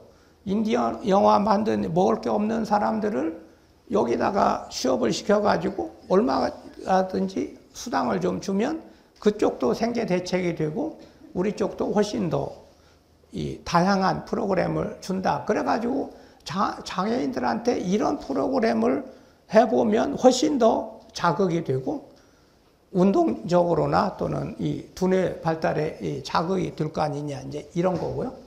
그 다음에 이 주야간 서비스를 마치 이제 주간보호 서비스 똑같이 하는데, 이 명료하게 나는 요 주야간 보호소는 가족을 위한 부분이라는 거를 좀 부각을 시켜야 되겠다. 그래서 예를 들어서 발달장애 부모나 이런 분들은 평생에 한 번 휴가를 못 가지 않습니까? 또 이제 멀쩡하다가도 노인이 후기 치매, 중증 치매가 되면 어디 갈 수가 없잖아요. 그러면 그분들을 맡기고 호텔 같은 데서 맡기고 그 호텔에서 돌봄까지를 해주게끔 해줘서 장애인 부모들 치매 무시는 자식들이 1년에 일주일이라도 휴가를 좀 갔다 와야 숨 쉬고 살 거 아니냐, 이런 거죠. 그런데 이제 그거를 이제 좀 방문도 해보고 이제 물어보니 이게 공급이 무려 지금 전국에 257개가 있다는 거예요. 그러면 제도가 아무리 있으면 뭐 하겠어요? 전국에 257개가 있으면 이제 하늘의 별 따기고 뭐 있으나 마나한 거지. 나는 만약에 수원 그러면 저런 장애인 치매 노인을 위한 그 호텔이 그래도 서너 개 있어가지고 수원시에 이분들이 맡기고 숨 좀 쉬고 올 수 있는 이 리스팟 바이트 서비스를 해줘야 된다.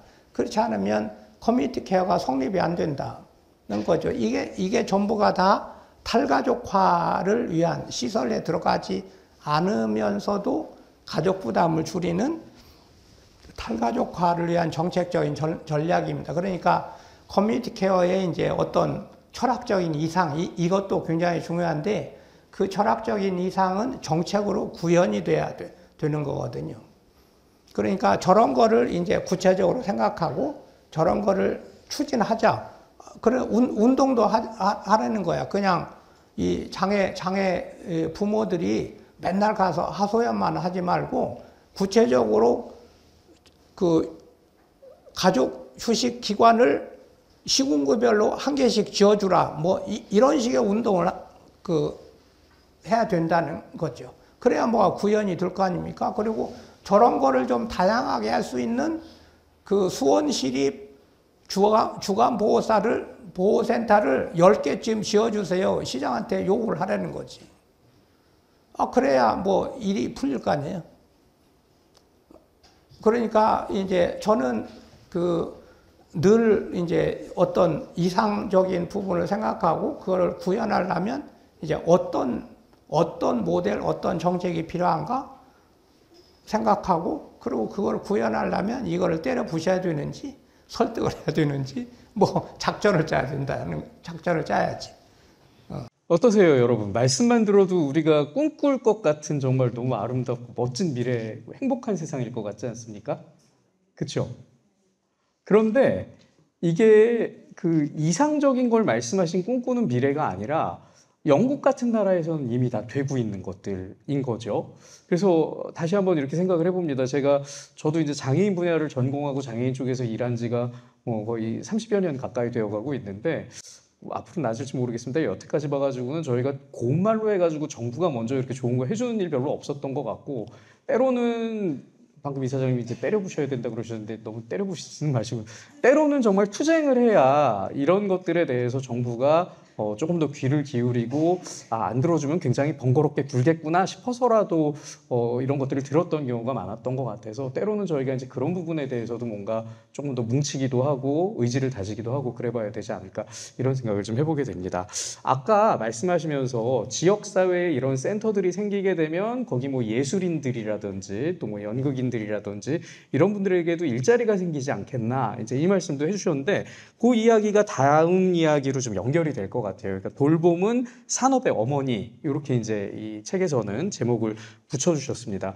제가 2015년에 장애인, 노인 등을 위한 보조기기 지원 및 활용 촉진에 관한 법률을 통과시킬 때 이제 이 제도 연구를 같이 했는데 이게 이런 게 있어요. 그러니까 뭔가 지원 제도를 많이 해주는 정책은 보통 진보 정부가 더 선호를 하는데 우리가 이 보조기기법을 통과시켰던 정부는 보수 정권이었습니다. 이게 왜 그랬냐 하면은요. 저희가 이 법을 통과시킬 때 이렇게 설득을 했습니다. 정권이 바뀌어가지고 보수 정권이 들어와가지고 저희가 바로 멘트를 바꿔서 보조기기 산업이 글로벌 마켓에서 앞으로 엄청날 거다. 이 전 지구가 다 고령화되고 있기 때문에 그거 빨리 대한민국이 선점해야 되는데 그러려면 이 법을 만들어야 된다. 자, 그랬더니 이번 그 정부에서는 장애인들에게 뭘 지원해주는 쪽에는 그렇게까지 뭐 열정이 있진 않았는데 그거 돈 되는 거야? 이러고 통과를 시키더라고요. 어찌 보면은 이 주제는 그렇게도 연결이 될 것 같습니다. 저는 조금 나쁜 예로 들기는 했는데 실제로도 이건 굉장히 중요한 이 시장이 되기도 하고요. 이 시장을 우리나라가 놓치게 될 경우에 또 한 번 생각을 해봐야 되는 건 돈을 많이 벌자의 문제가 아니라 다른 나라의 제품, 다른 나라의 서비스에 우리가 종속당해서 오히려 더 비싼 비용을 주고 또 우리가 원하는 것들을 못 얻는 경우도 생길 것 같거든요. 그런 부분에 대해서 우리가 돌봄 산업과 복지를 함께 발전시킬 수 있는 특히 이제 요즘 뭐 AI를 비롯해가지고 이렇게 굉장히 그 디지털 대전환이 이루어지고 있는데 그 시대에 우리가 대응할 수 있는 전략적인 접근은 어떤 것들일까? 이런 부분도 짧게 좀 말씀 여쭤보고 싶습니다. 네, 그러니까 이제 저는 이제 그 글을 이제 어떻게 생각하고 쓴 거냐면 사실은 그 글은 내가 좀 기재부나 요 경제 관료들한테 좀 짜증이 나서 화가 나서 좀 쓴 글인데 이 바보들이거든. 얘네들이 그러니까 만약에 지역사회 돌봄을 이제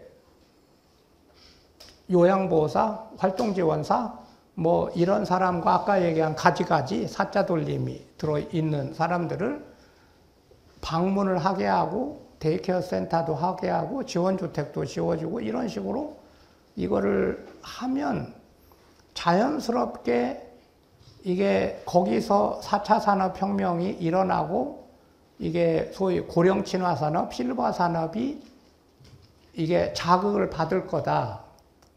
아, 이건 당연하죠. 왜냐하면 노인이나 장애인을 집에서 모시려면 모니터링을 해야 될 거 아니에요, 당연히. 그러면 웨어러블을 붙이게 되죠. 그러니까 그러면 그 노인 장애인들인 게 다 건강이 안 좋은 사람인데 뭐냐면 생체 지표들을 모니터링을 해야 되니까 이렇게 해가지고 이걸 전송을 하게 되면 어떻게 되느냐 그러면 이분이 하트어택이 생겼다는 거를 가족보다 병원에서 먼저 알고 앰뷸런스를 보낼 수 있어요.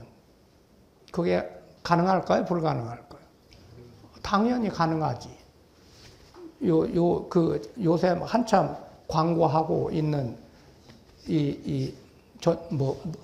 스마트워치? 뭐 이런 거? 근데 그게 사람 없이 가능하냐? 이게 그 사람들이 하는 착각은 사람 없이 할 수 있다고 사람을 대체할 수 있다고 생각하는 거예요.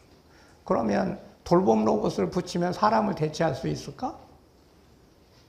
그러면 아니 노인 장애인들은 그럼 로봇하고 얘기하고 살으라는 거야?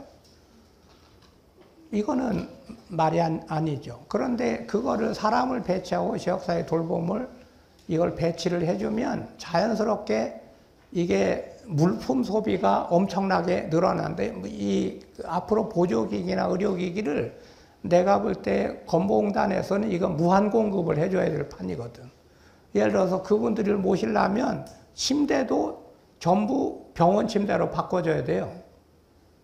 높낮이 조절이 돼야 되니까. 그렇죠? 그 다음에 뭐 집에서 쓰는 가지가지 보조기기를 다 주고 집도 고쳐주고 이래가지고 집안에서 안전하게 돌아다닐 수 있게끔 이걸 해줘야 되잖아요. 그러니까 가지가지 보조기기가 공급이 될 거라고. 게다가 이게 나중에 의사 간호사들도 멀리서 있으면 그 환자가 걱정이 되니까 웨어러블 붙여주고 싶어 하게 된다고요. 그러니까 그런 물자 소비가 늘어나. 그런데 그 물자 소비가 늘어나는데 한국에 산업이 없으면 어떻게 될 거냐? 그러면 전부 유제 수입을 하게 돼요. 예를 들어서 양압기라고 하는 게 있어요. 혹시 들어보셨는지 모르겠어요. 이건 뭐냐면 수면무호흡증 있을 때 이제 여기다가 코 부분에다가만 마스크를 씌우고 이제 대기를 한 1.5배 정도로 이제 계속 공급을 해주는 거예요. 그러면은 이게 수면무호흡증도 안 되고 안 생기고 코 고는 것도 없어져. 그래서 이제 코 고는 것 때문에 이 부부가 같이 못 자는 집도 꽤 많은데 이제 부부가 같이 잠을 자도 괜찮은 이제 이게 돼요. 그래가지고 그거를 건보에서 급여 확대를 해줬어. 그랬더니 어떻게 되냐? 그놈의 기계가 전부 다가 레지메디라는 데하고 필립스인데 레지메디는 호주제고 필립스는 네덜란드제예요. 그래서 내가 이제 건보 이사장 할 때 이걸 가만히 쳐다보니 기가 막히잖아. 이거 죽 써서 무슨 개 주는 거야? 무슨 제주는 곰이 넓고 이 꼴이 벌어진다 이 말이지. 그런데 돌봄은 돈이 무척 들어가기 때문에 돌봄은 그 경제적 자극 효과가 꽤 큰데 왜 크냐면 일단은 돌봄을 하면 돌봄 일자리가 생겨. 근데 그 돌봄 일자리가 지금은 굉장히 낮은 수준의 일자리였는데 나는 이번 돌봄을 깔면서 활동지원사나 요양보호사를 한번 업그레이드 시켜야 된다고 생각해요. 저렇게 수준 높은 이걸 하려고 하면 여러분들 그거 알고 계시는지 모르지만 일본은 개호보호사가 4년제를 졸업해야 돼요. 그러니까 이게 말하자면 수준 높은 일을 하게 되는데 지금 4년제로 바꾸자는 건 아니고, 그러나 교육 과정은 훨씬 고치고 업그레이드를 해서 발달장애면 발달장애에 맞는 활동보호를 좀 해주게, 좀 특화를 해주자 이거죠. 발달장애를 알아야 뭐 발달장애한테 붙어서 활동 지원을 할 거 아닙니까? 그래서 치매가 있는 노인을 보살피는 거하고 치매가 없는 노인을 보살피는 건 난이도가 완전히 다르거든요. 그러면 치매 노인을 보살피는 사람은 치매에 대한 교육을 더 시키고, 그리고 수가도 더 줘야 사람이 그쪽으로 옮겨가지. 그러니까 그거를 지금처럼 모든 걸 다 평준화하고 낮은 수준으로, 이거는 그냥 휠체어 밀어주는 건데 무슨 돈을 많이 줘. 이따위 생각을 갖고 이걸 대해서는 이제 안 되겠다.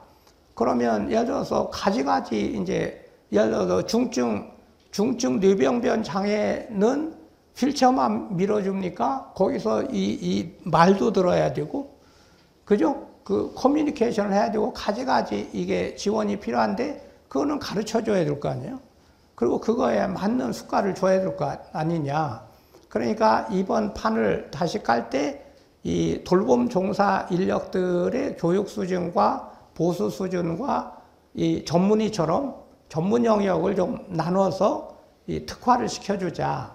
그래서 이것도 인력도 좀 판을 다시 깔아보자는 거고, 그래서 그런 종류의 인력이 막 수십만 명 이제 깔려야 된다는 거죠. 왜냐하면 전국적으로 돌봄 보장을 하려면 전국에 이게 뭐 가지가지 인력이 있어야 될 거 아니에요?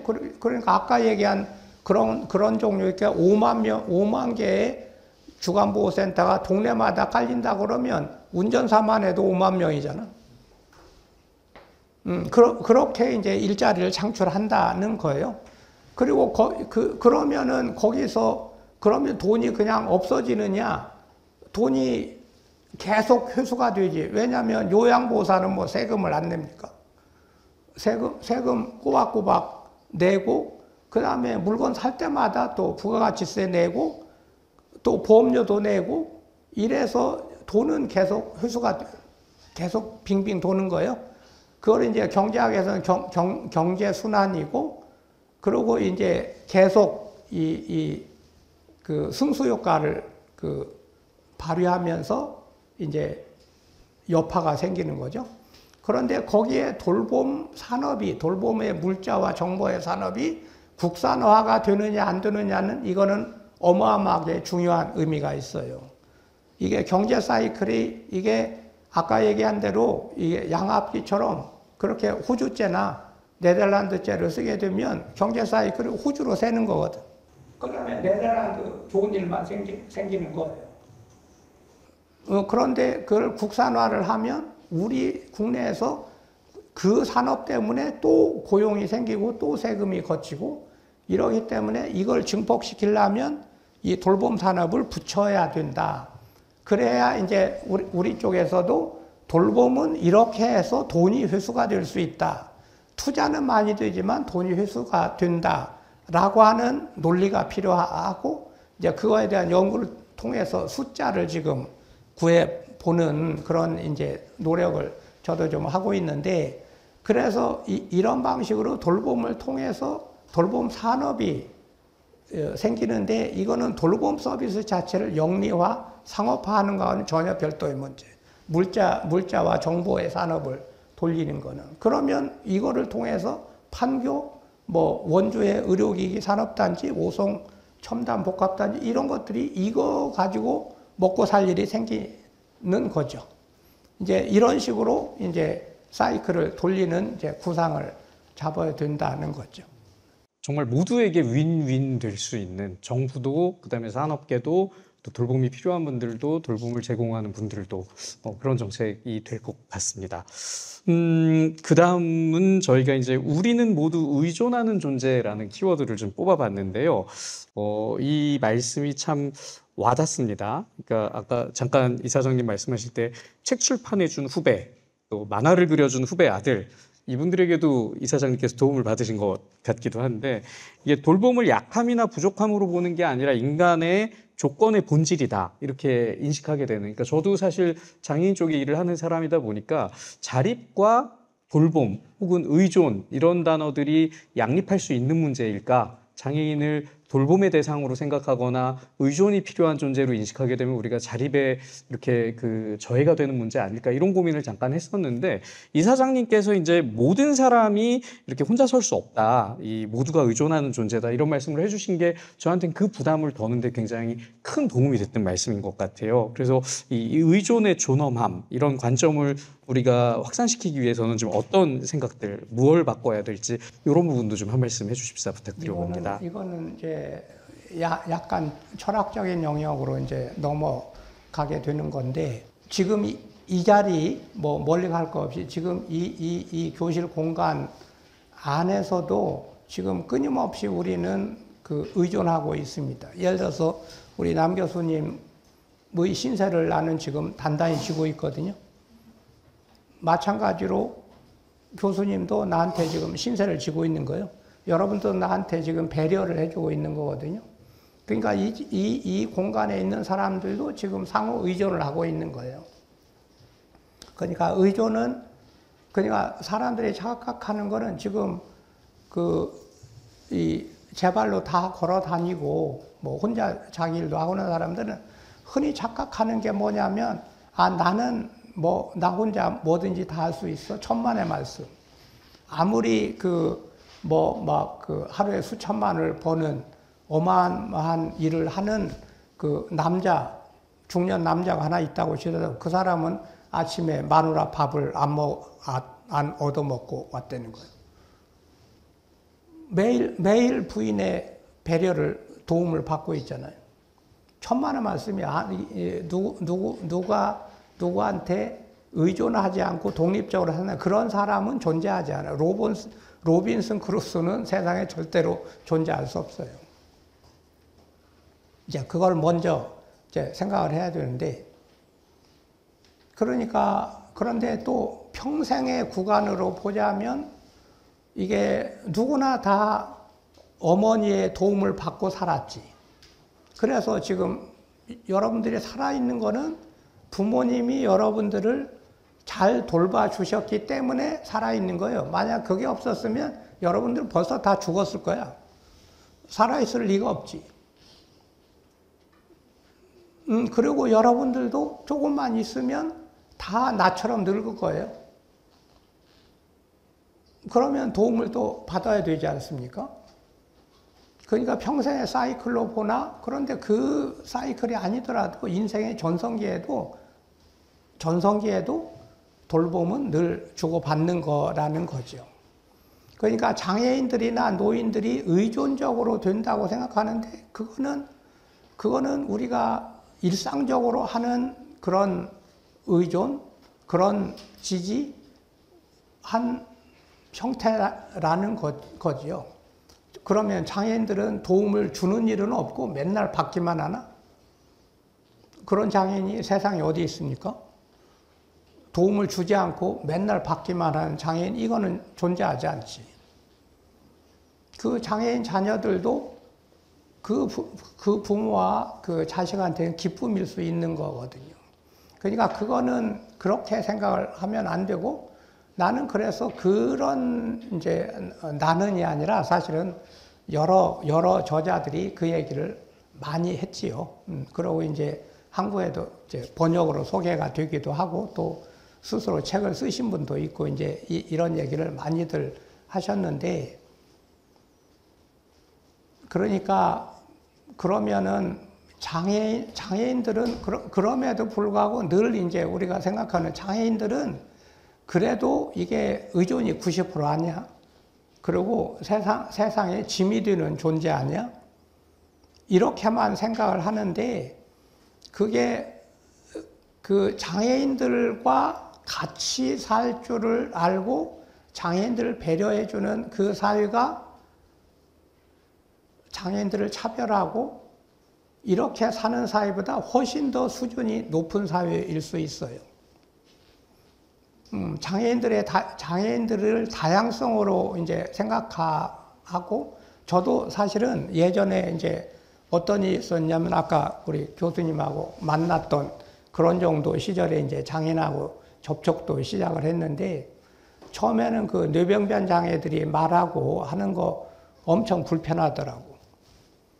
그 말을 빨리 못하고 막 땀 뻘뻘 흘리고 이제 이러니까 그게 힘들었는데, 한참 얘기를 듣다 보니까 어느 순간에 그 이름센터에 이제 홀에 모여서 뭐 다양한 장애인들이 모여서 얘기를 하는데, 아, 이거 되게 재밌네. 그 되게 다양한 소리가 들리는구나. 이런 생각이 들더라니까요. 이제 그렇게 살 수 있는 사회가 수준이 훨씬 높은 사회죠. 저는 요새 이제 막 부자들 얘기를 많이 하고, 우리나라 뭐 연예인 또는 미국의 뭐 어떤 집 뭐 이런 거 그냥 그 많이 나오는데, 야, 그 도대체 뭐하러 집에다가 대리석 깔고 사나? 그 꼭 그렇게 살아야 될 이유가 뭐가 있을까? 그런데 만약에 그 집에다가 대리석 깔고 집에다 엘리베이터, 수영장 만들 수 있는 돈을 조금 더 공유하면, 조금 그 욕심을 줄이면 장애인들 훨씬 더 잘 살 수 있는 나라를 만들 수 있는데, 그러면은 그 부자들이 자기 욕심을 좀 줄이고 장애인들에게 또는 빈민들에게 그 생활 수준을 끌어올리는, 그렇게 해서 평준화를 줄이면 그 사회는 아주 비생산적인 사회고 뒤떨어진 사회가 될까?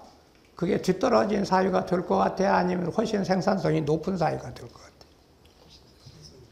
그 사회가 훨씬 생산성이 높고 행복한 사회가 될 수 있는 거거든요. 그러니까 이게 지금 장애를 보는 이 시각이 잘못된 시각으로 이제 세상을 보고 있는 거고, 이게 의존이 보편적이고 서로 간에 의존하고 살고 양보하고 줄여가면서 사는 사회, 이게 무리한 요구를 하는 게 아니라 그 사회가 훨씬 더 수준 높은 사회라는 거예요. 그래서 이제 그런데 그런 생각을 하는 게, 내가 이제 마지막으로, 요거는 약간 그거하고 다른데, 내가 이제 한 20년쯤에 네덜란드를 한번 간 적이 있었어요. 가가지고 이제 보건소를 간다고 이제 보건소 견학을 갔었거든요.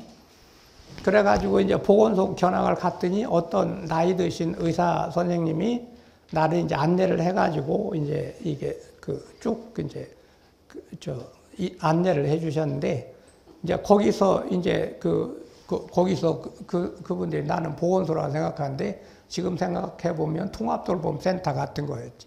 보건소하고 합쳐져 있는. 그래가지고 그분들은 뭔가 의료가 이제 들어오면, 정부가 들어오면 자기네들은 사회복지사하고 간호사가 같이 가서 리드 어세스먼트를 한다. 그래서 거기서 같이 이게 이 사업 계획도 이 계획을 세워서 원스톱으로 해준다. 그래가지고 그거를 아주 그냥 평이하게 얘기를 하더라고요. 뭐 신기한 일이 아닌 것처럼. 근데 영국도 그게 잘 안 됐거든. 이제 소셜 서비스와 헬스 서비스가 붙어 들어가는 게 영국도 안 되는데, 네덜란드 갔더니 그걸 아주 평이하게 얘기를 해서, 그거는 이제 책에서 봤으니까 그런가 보다 했어요. 근데 그 다음에 이제 끝나고 나서 내가 그 소장님이 이렇게 잘 안내를 해주셔서 내가 잘 보고 갑니다. 이제 인사를 했더니 이분이 펄쩍 뛰면서 나는 소장이 아니라는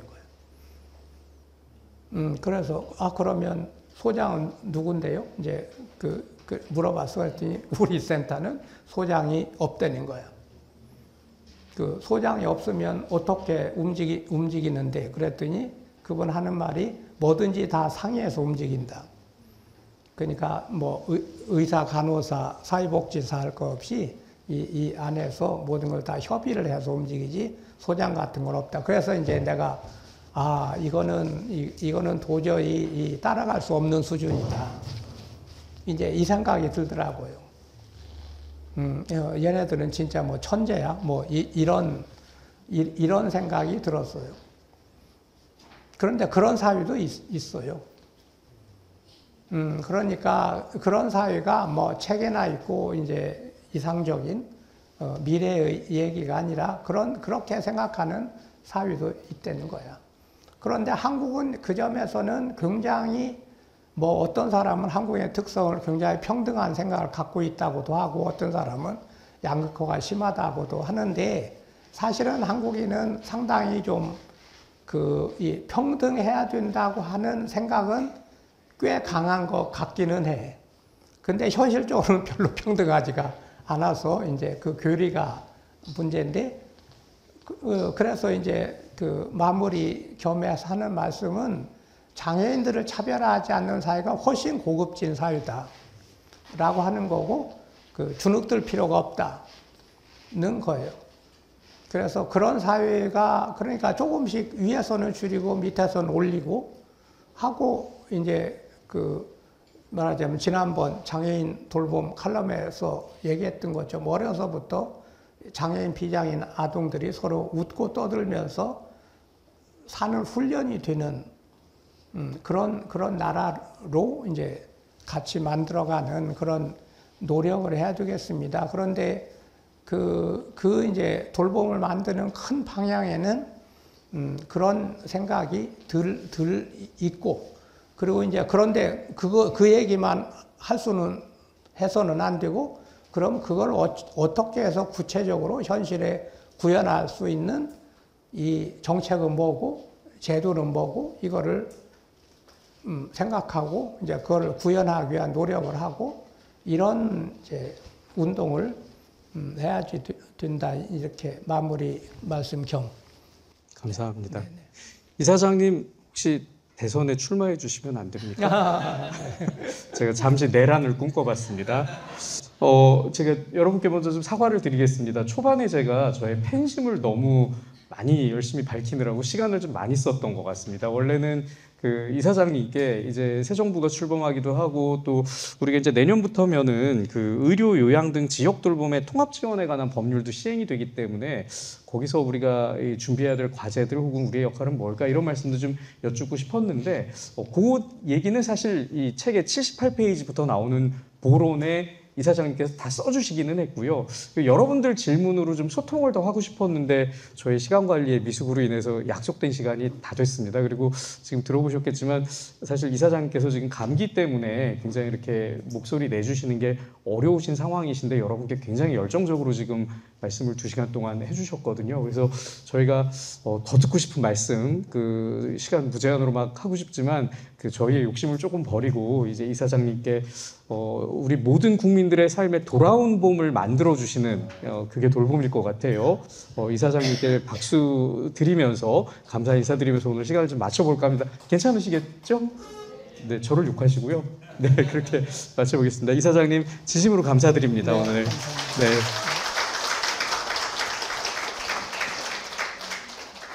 네, 오늘 저희가 준비한 시간을 모두 마치고요. 오늘 북토크토 굉장히 돌봄이라는 주제 한 가지로 엄청 많은 깊이 있는 이야기를 나눈 것 같습니다.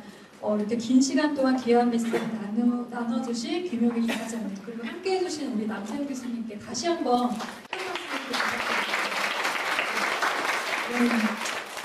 저희 노임 아카데미는 여기서 좀 마치고요. 오늘 참석해 주셔서 감사합니다.